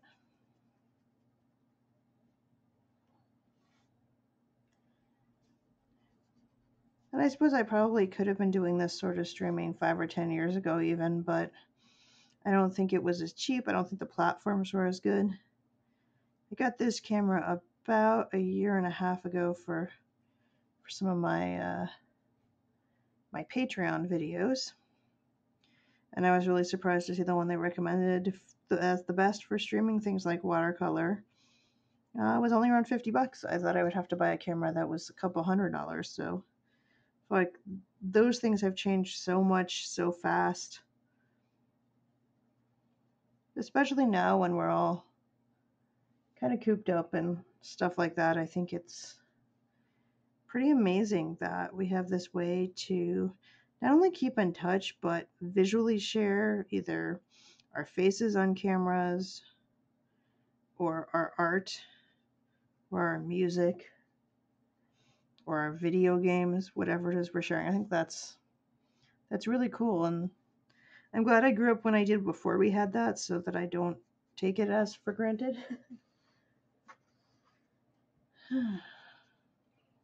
It's been a pretty quiet morning, but it was cool. I got to chat with an artist in a completely different part of the world. That's always awesome. I think because so much of what I do from home, whether it's drawing, painting, writing, then sending out things either as digital rewards online for my Patreon or Kickstarter or physically mailing things, I don't usually see that big of a visual representation of the people who have my books or like my art. So sometimes I have to take a step back and kind of wrap my brain around the fact that there are thousands and thousands of books and decks of cards and things that I've made out there in the world. Because I'm usually so busy working on stuff, I don't really stop to think about the fact that it's all out there and that there are some kids growing up with my art on the wall the way I grew up with the art of Rob Alexander and Liz Danforth. And actually, I'm a big fan of Liz Danforth, and she lives here in Tucson, and we've gotten to meet and had some wonderful conversations, which was crazy because I had posters of her art on my wall when I was 13, and she's one of the interviews with her, one of the things that made me keep making art. So years later at conventions, ending up on panels with her and getting to talk to her has been really cool. I know she's been sick. She's doing good last I saw. So hopefully we're all hanging in there. It is getting there. I have half of the big border done. And then the last thing I'm going to have to do is paint these. I add these red swirls kind of behind everything into the background. They're sort of an abstract thing, just so that these, getting hairs on here. My cat was rubbing her face on my camera and it has just, there we go, resulted in hairs everywhere. But yeah, I think otherwise these areas here look too empty, so I put kind of swirl patterns into them. And that's going to be my last step once I finish the rest of these borders, which are going pretty quick. And it's cool. I get people who pop in and out and hopefully say hello, which is always fun. Sometimes it's folks that I've talked to a lot before. Sometimes it's new people. But I love that it could be somebody from absolutely anywhere in the world. That's been really cool. And I think I maybe had forgotten some of that with how busy I was, and being here on Twitch has brought that back a little bit. You know, maybe we have to have our dance parties at home right now, but how cool is it that your local DJ can have somebody on the other side of the world tuning in and we're all dancing along at home, stuff like that. It's really cool. So yeah, this is the super boring part where I just get to paint red borders all along the edge, but it will totally be worth it and it will look awesome when it's done. Hopefully. And I'm really happy with the white ink that I got, and I can't believe it was cheaper than the other stuff, and it's the brand I've been looking for all these years. So I don't know, sometimes little things like that are the things I focus on rather than how many people are sick. And now that I'm aware of it, if I focus on that, I'm just going to be sad and not get anything done, and it doesn't really do anyone any good. And I was really encouraged to hear from a lot of the folks I know who sew. I sew a little, but I'm not good with like an actual sewing machine. I'm not very fast at sewing. I can, fix a rip in a piece of clothing, but that's about it. But I was really happy to hear how many people are chipping in and making masks for the places that need them, the hospitals and things like that are shorted and really need them. So I guess the good side of this is seeing everyone come together and do their part. We had a couple people watching now. Hi guys or gals. Doesn't look like much because it's all upside down, but what I'm doing is painting the borders on our Kitsune painting that I started yesterday. That part's almost done, and then I'm going to do these fun swirls in the background, and then it's going to actually be finished.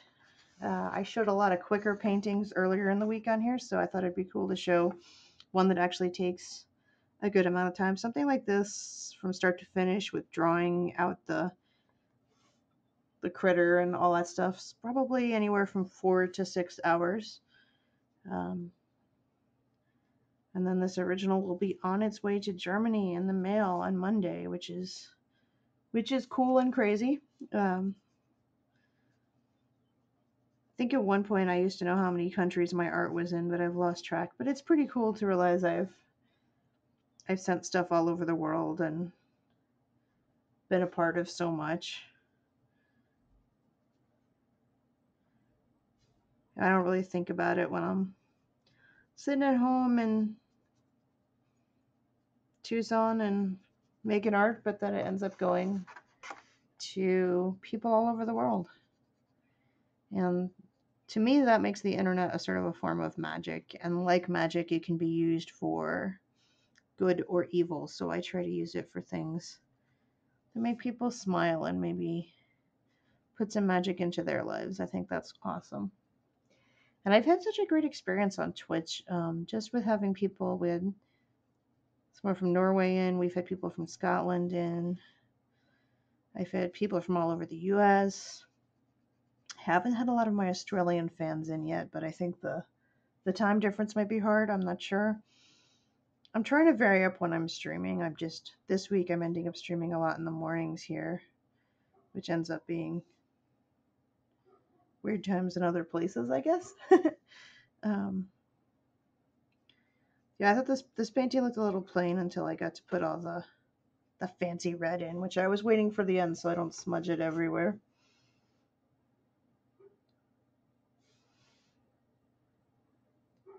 For those of you watching, I hope you are having a good Saturday, unless for some reason you're in a really weird time zone and it's not Saturday there. But I hope you're having a good weekend. Making sure that if you're worried about everything, you're also taking time to relax a little bit, maybe do some cooking or reading or watch a movie. I'm sure some of you will be happy to hear that I broke down and got Disney Plus, but what I do is we have a couple streaming services like Hulu where we watch stuff really often. And then we have what I think of as the add-on services, so things like BritBox, Acorn, and Disney Plus. I cycle through them, so I'll turn them on when there's a bunch of stuff I want to watch, because they're all about the same price.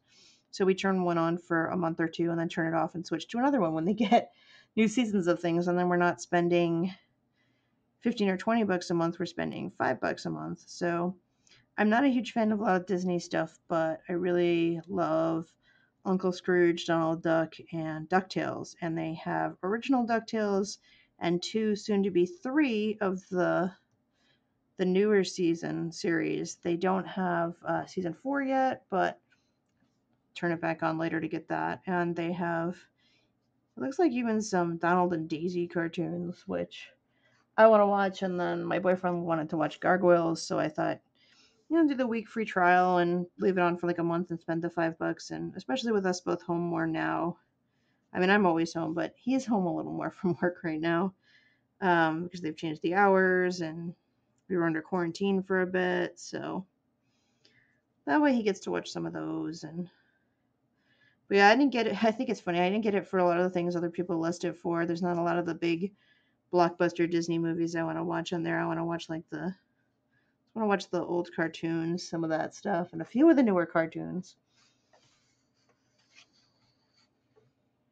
There we go. And I think they might, I don't know if they have So Weird on it. I haven't checked because that was my favorite Disney Channel series, but it wasn't actually a Disney Channel series. It was a Canadian series that Disney Channel licensed in the US. So I don't know for sure if they have that. I'll have to check. Otherwise, I think the only place to find the episodes, the old ones, are on YouTube. But it was a series that was basically like the X-Files, but as a kids TV show, which is probably why it didn't last real long, because it was kind of terrifying to many of us. All right. So now what I'm going to do is paint the swirls, which you'd think there'd be an elaborate plan, but literally I just take a small brush, a very small brush. So I have a lot of control. I'm usually using a smaller brush than the line I want to make so that I can kind of thicken it. And then I just bring lines out like this. And these are going to become kind of cool patterns that make up the background. And yeah, everyone thinks there's some trick to get these all perfect or to make them fast, and there is not. It is just time and a very tiny brush. And you'll notice I turned my painting so I'm at an angle where it is easier to make things like swirls. There's always going to be, depending on the artist and on if you're right-handed or left-handed, angles that are easier to draw or paint at, or that you need to turn the paper at so you don't smudge everything. So I think it's important to kind of be aware of those so that you can get nice smooth lines like that. It ends up adding a background pattern, and it's actually going to end up, see, and this is printed darker. The border on the actual painting is more like this. It's just the way this printed on my computer when I printed it out real quick, and I didn't feel like reprinting it just to get the colors right when I knew what they were. So yeah, I'm adding like a bunch of swirls and lines around this, and I've done it on all of the paintings in the series. I think it adds movement and kind of more interesting background. So I'm just working away at that, which is going to require me to rotate this a bunch of times probably to get the different angles. And I don't try to make them the same swirls I've put on other paintings. I try to make it a similar style, but yeah, if you're trying to do the exact same pattern, I would have to probably draw it out first, and it would be a lot more tedious and technically difficult, and I'm not trying to do that. I'm just trying to make them look fairly smooth and interesting.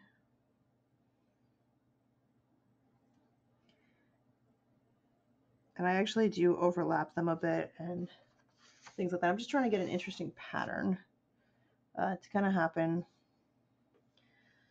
in the more empty borders of this. And it looks really weird to start with, but it looks really cool when it's done. And I think one of the reasons I can just sort of eyeball this is it's just a feel for negative and positive space that you get when you've done a lot of art or just looked at a lot of art. So you could figure out where these things should go. I think the first couple times I did this sort of a background, I actually did draw it out. I planned it out a lot more carefully than I do now. But now I just kind of go in and paint them. I don't know that it helps to have a lot of guidelines, because then you're trying to follow them exactly, and you're not getting the smoothest of lines then. So on something like this where it's somewhat abstract, there we go. I'm not going to care as much. Yay, swirls! I don't know what else to call them other than swirls. They're swirls and spirals and streaks that just create a pattern. I first learned to do something kind of like this for the water in a painting, but then when I was doing my Rune Dragon series, I kind of started doing it on a lot of my paintings, and people really like it. So since this is a series of paintings, I want them all to have it so they kind of match. And I know we've got some watchers who aren't using the chat, which is totally cool. You might have me on while you're cooking or cleaning or doing your own art or sewing, which is totally fine. If you do have questions or comments or you want to chat, I am here. And if you are new to watching me and you are enjoying the somewhat meditative process of watching me paint tiny lines in watercolor that end up forming a kind of cool picture, you can totally follow me here on Twitch, and then my Twitch page also lists my website and Facebook and Instagram and all those fun things. But I'm streaming almost every day. This week I have been streaming, I think, every day on Twitch, or pretty close to it. I was joking the other night. I said we're going to need a support group for this after this, because even when I plan not to stream, I end up streaming. But it's work I have to do anyway, so I may as well ramble out into the void of the internet, or whoever may tune in, and share the beauty of creating with you guys.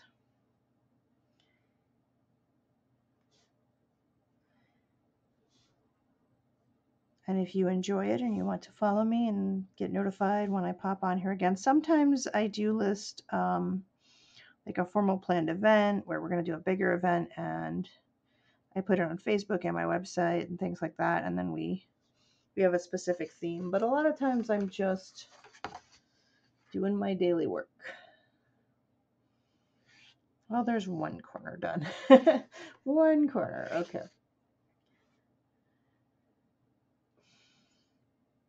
Let's see here. I'm trying to look at what some of the other ones I've done look like too, so I can kind of match them.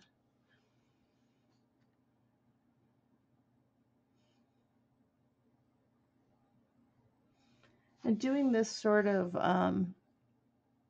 liner pattern in watercolor, it has a lot to do with learning to plant and kind of position your hands so that the part of your hand that's moving, for me, is usually just these two fingers and my knuckles kind of planted on the paper very delicately, so, and I make sure the paint's dry underneath it so I don't make a mess or damage the painting. But by just moving that part of my hand, I have a lot more control. And so much of that is just practice, lots and lots of practice.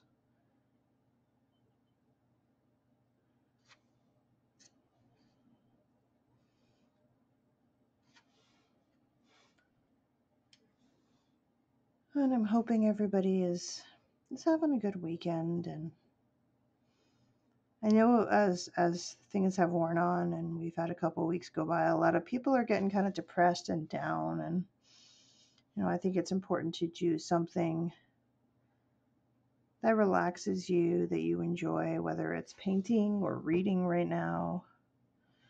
I love cooking. Cooking is very relaxing to me. I don't know why. Unless I'm like tired or stressed out and then I'm in a hurry and I have to cook, then it's not so good. But for the most part, cooking is really, really relaxing.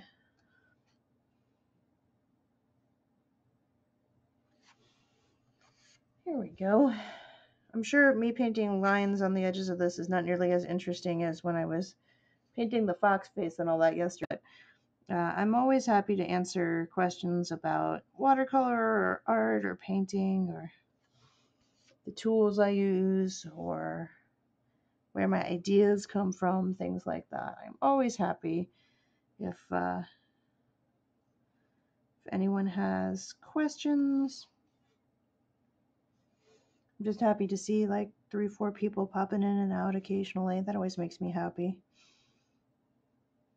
You guys are really quiet today, which is fine. I've been told a lot of people are starting to put me on the background while they're doing art, which is pretty cool because I've done that. As a teenager, I definitely did that with Bob Ross. I think it's funny how famous Bob Ross is now. It's kind of become a mainstream pop culture thing. I wonder what he would think of that. Because when I was a kid, unless you watched PBS, you really didn't know who Bob Ross was. And there was a couple of other artists on there too. Yeah, I think he's more famous for the happy trees, things like that. And because he was a very joyful person to listen to and to watch. I think there is a lot of joy to be found in art. It's definitely keeping me sane with everything kind of going on in the world. It's making a pretty big difference in my life. I think it calms me down a lot to just sit and paint swirly patterns for probably half an hour here. But it looks really cool when the swirls are in there. It really kind of adds movement to what I think would otherwise be a pretty sort of stagnant background. And I love to have that sense of movement, whether you're thinking it's the wind or maybe it's magical things. Maybe it's magic swirling around. I don't know. And I suppose that's always one of the challenges as an artist. If you are working on something and you need to visually show something that may or may not have a a normal representation in real life. Things like the wind that just have, or water, or things that might just have kind of an effect on what's around them, but they don't visually look that interesting, and how we interpret them as artists and creators.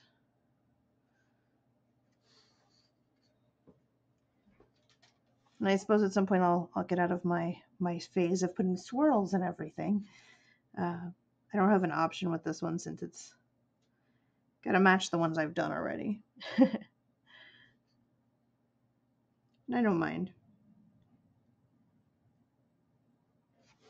But it definitely is more time consuming than pieces I do that don't have detailed swirly backgrounds and stuff. I keep getting like one hair that keeps finding its way back onto my canvas. It happens to everybody. And at least here where I live in Tucson, it is a beautiful day. The sun is out. There's birds tweeting outside, so I have the window open so I can listen to them while I paint and ramble at you guys.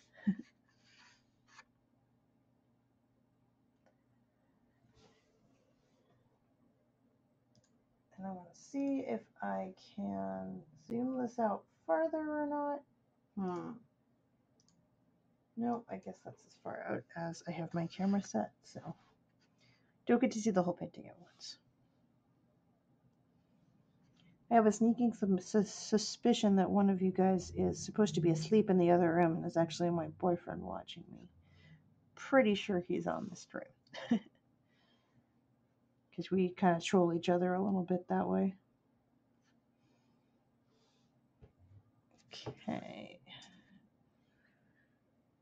Trying to decide where else I need swirlies.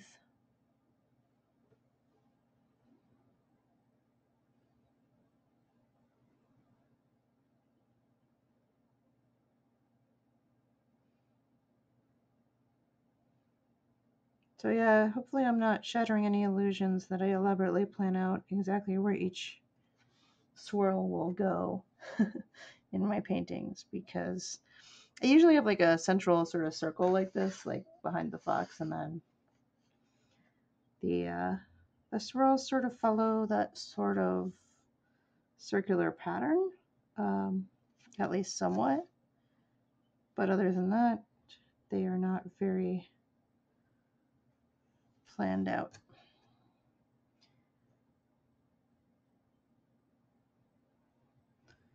That's part of the beauty of doing this sort of painting, is some things like the fox are incredibly planned out, and then these things I just get to have fun and kind of see what happens. I think that's a little bit magical, getting to see how your painting turns out as you're painting it.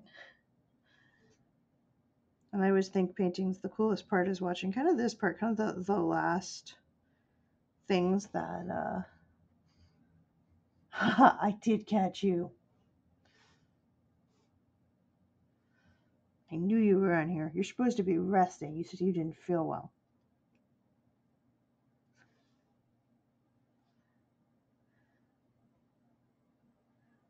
I don't know, it's kind of weird because he doesn't usually watch me paint in real life, so unless he's stuck next to me at a convention and I'm painting. For some reason, watching people paint actually really helps me fall asleep, so I'm trying to find more folks to watch on Twitch if I'm having trouble sleeping. It's weirdly relaxing for me to watch people paint and draw. Like, I find the technique really interesting, and then I just get like really sleepy. I don't know quite why that happens, but it does. I thought since I have to do this painting anyway, I might as well be streaming out into the void.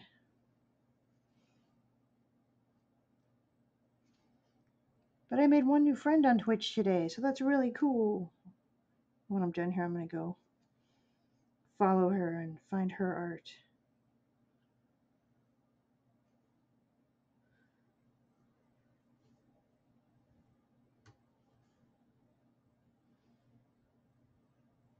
feel like sometimes the internet and Twitch and all that stuff, it makes the world seem like such a smaller place for being such a big place, just because somebody who is really far away can just discover what you're doing and think it's cool and tune in, and then you can become friends. Back in the late 90s, I had two really good friends in Canada who later I think I got to meet one of them in person, but yeah, I never met most of those folks from my teen years. But they were all in forums or email lists at that time because they didn't have Twitch, for people who wanted to draw anime or fantasy stuff, and definitely having some kind of community when you live in the middle of nowhere, that made a huge difference to me as a teenager. And now I feel I'm part of a really cool global community, so happy to be able to entertain folks. At least a little bit, especially right now.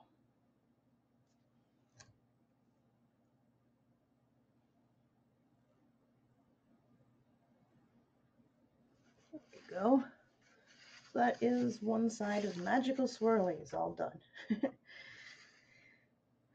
Imagine if I was trying to make this symmetrical, how long that would take, but because of kind of where the fox is, I can't really do that, because so much of it would be behind the fox. So I don't worry as much as I did when I was younger with art, about making everything make sense or line up or be symmetrical. I've learned that sometimes just letting it happen naturally works better. And I don't have to do as much swirlies because the kitsune's tail is taking up this entire side. So we're just going to do kind of this top corner up here. And let's see. I'll pull a little bit more down from here. And then I kind of need to follow a little bit more of the shape of the circle for some of this. So I'm going to put some lines in there. It looks weird to crisscross them, but they look cool when they're done. I think so much of painting is such a balance of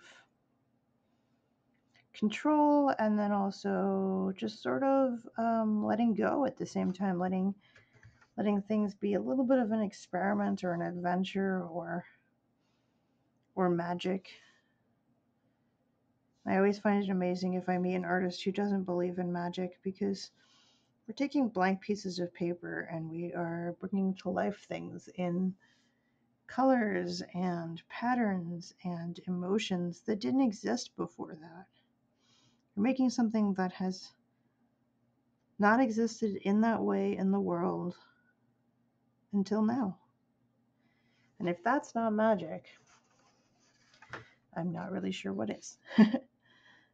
I think we get too caught up in the Hollywood view of magic, where you see sparkles and dazzles and wizard battles and things like that. But the real magic in the world is very natural and very beautiful if you get to be a part of it. And that's why I encourage everyone to do at least a little bit of art sometimes, because you would be surprised at the results.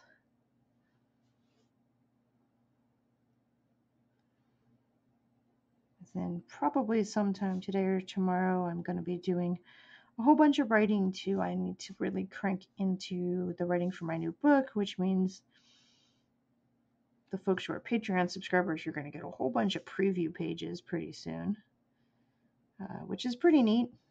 They get to see the draft versions of things before anybody else and tell me if there's anything really wrong with them too. I think if I made a glaring error, they would probably let me know.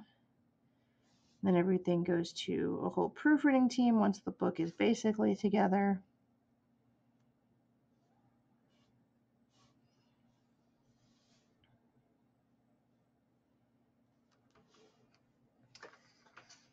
There you go. It just takes a huge amount of patience to paint all of the swirls. But look how awesome and happy and swirly he looks. Okay.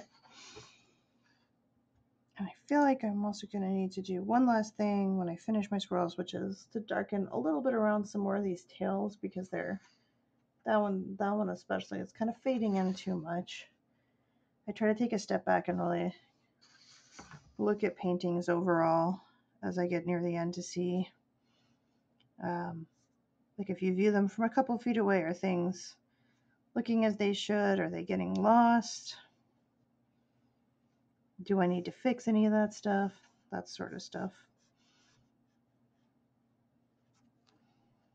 Oh, the swirls.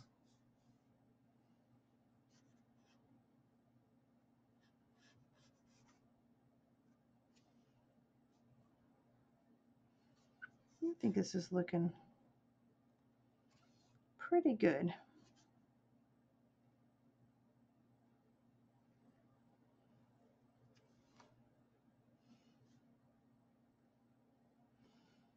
And I do tend to alternate between doing really detailed pieces with squirrel. Oh man, now I want to draw a swirl squirrel. Oh my gosh, she's trying to tongue twister me.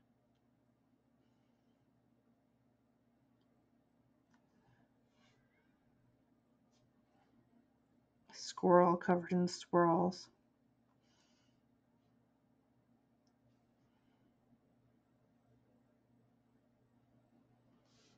That'd be pretty cool. See, a lot of times people think they're not giving me ideas and they'll just make a comment like that. And I'm like, ooh, that could be a creature too. I know I'm going to get yelled at pretty soon if I don't get to the goth javelina picture we've been joking about in a lot of our dancey streams. So I might try to sketch something out this afternoon, so if we go to the virtual goth club tonight, I don't get yelled at for not having gotten to it yet, because I promised I would. I've never drawn a javelina. I've drawn a couple pigs. They're kind of similar. I mean, they're not the same species at all, but they're similar in their anatomy. So hopefully I can figure that out. Except I kind of want to do one standing on its hind legs, which is going to be a little trickier. I kind of wanted to have him be dancing on his hind legs, and I don't know. That might be ambitious of me, never having drawn one, but at least try to do some sketches and challenge myself a little bit there.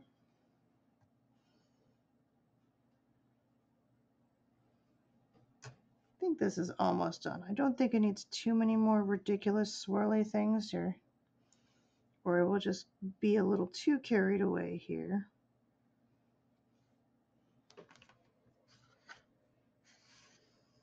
It looks pretty good. It's coming together.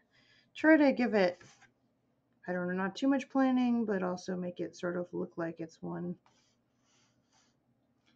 pattern of swirly stuff going around this. It's a little bit of a challenge, but I don't know if there's a right and a wrong way to do swirls. I think if you just painted them a bunch or drawn them a bunch, then you just get, your hand gets steadier. I did a whole series of elemental paintings a number of years ago, and they had these.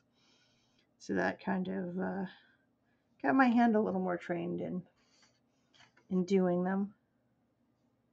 Trick is not to touch where it's wet. if you're needing to get in there and tweak things, or to add stuff after it's dry, which is the other option. There we go. Felt like I needed a couple of outside swirls there. That looks better. And it's never going to look perfectly like lined up and centered, because my circle in the middle is not absolutely perfect, and then which I'm trying to fix a little bit, and then the fox was fairly centered, but the tails are going to be all over the place down here. So that will very much inhibit me doing too much in the way of swirls here. We'll just suggest a few, I think.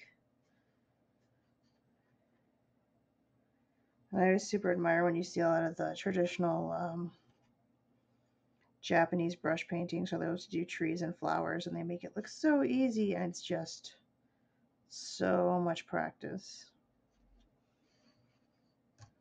With a very tiny brush or a brush that's large but has a very fine tip it goes down to, and they're able to do like these incredible things. Okay, I'm pretty happy with that. On my other one, I had done kind of the corner down here a bit darker, so I'll probably switch brushes for a minute and try to bring this a little bit more into shadow here. This doesn't have a lot of shadow because it's the nice light one, but just bring that down a little bit. There we go. Just making that a little darker down there. And then I wanted to really quick just fix these tails with a little more of an outline on some of them so that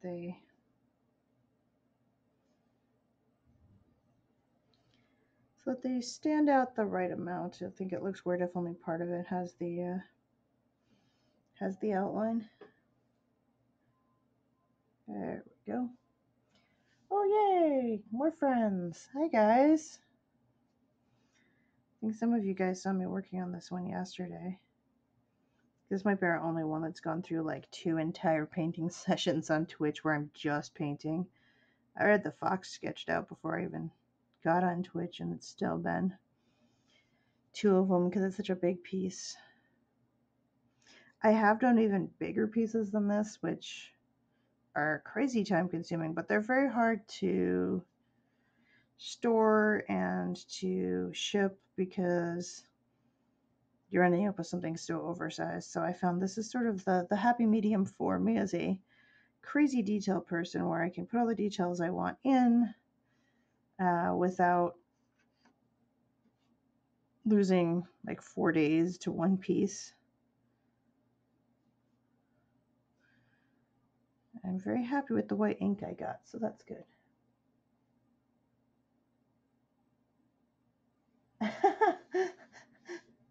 Aw, thank you, Rainbow Phoenix. You are very funny and awesome. I thought it was really awesome. We had an artist in here earlier from Norway who was talking to me for a long time this morning. That was really cool. They'll be like, oh yeah, it's really late over here, and it'll be morning here, but it works.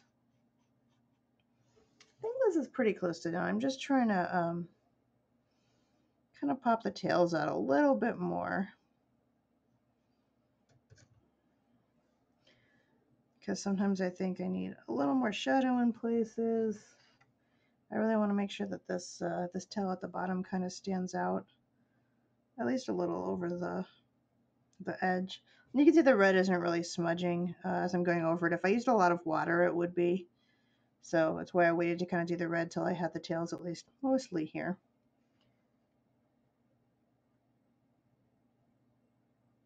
You logged into your bots account just to follow me? Oh, thank you. I think we're pretty close on follows. I don't know. I haven't checked. I was trying to hit the 50 mark so we could get more options on the channel, and I'd have the option for people to do paid subscriptions if they want to, but they're always going to be able to just tune in and watch me paint, which I think is awesome. I've been having so much fun streaming and just sharing what I do. I think a lot of times people don't understand, if you haven't done art, you haven't done the process, they think it just magically appears, and so it's cool to show that it takes time to kind of build up these patterns and colors and shadows and things. It's always those fine details. For those of you who just tuned in, I did change which white ink I'm using. I'm now using this awesome white ink that I've been trying to find since I was 19 years old. It is a Japanese ink designed for manga. It's similar to what I was using, but it actually works better, and it doesn't have an eyedropper bottle, which I much prefer. When I was trying to find this white ink that I have been using on Amazon, because going to the art store now is a little tricky, this at Hobby Lobby was $6.99, and I got a discount coupon too. And on Amazon, it was like $14 or close to once you put tax and everything in. So I was a little distressed over that, and I was looking at what else was out there and found this awesome bottle. It's the same amount of ink. It's from Japan, and for some reason they were in stock on Amazon. They were like $5, $6, something like that.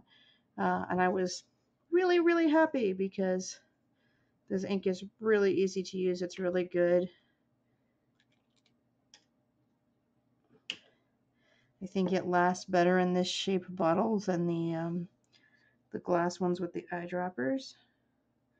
And it lets me do things like just add little highlights in places, especially because this is a white Kitsune Fox. She needs her fur highlighted in a few spots, so I've been kind of tweaking those in, but I think we're probably going to call this done.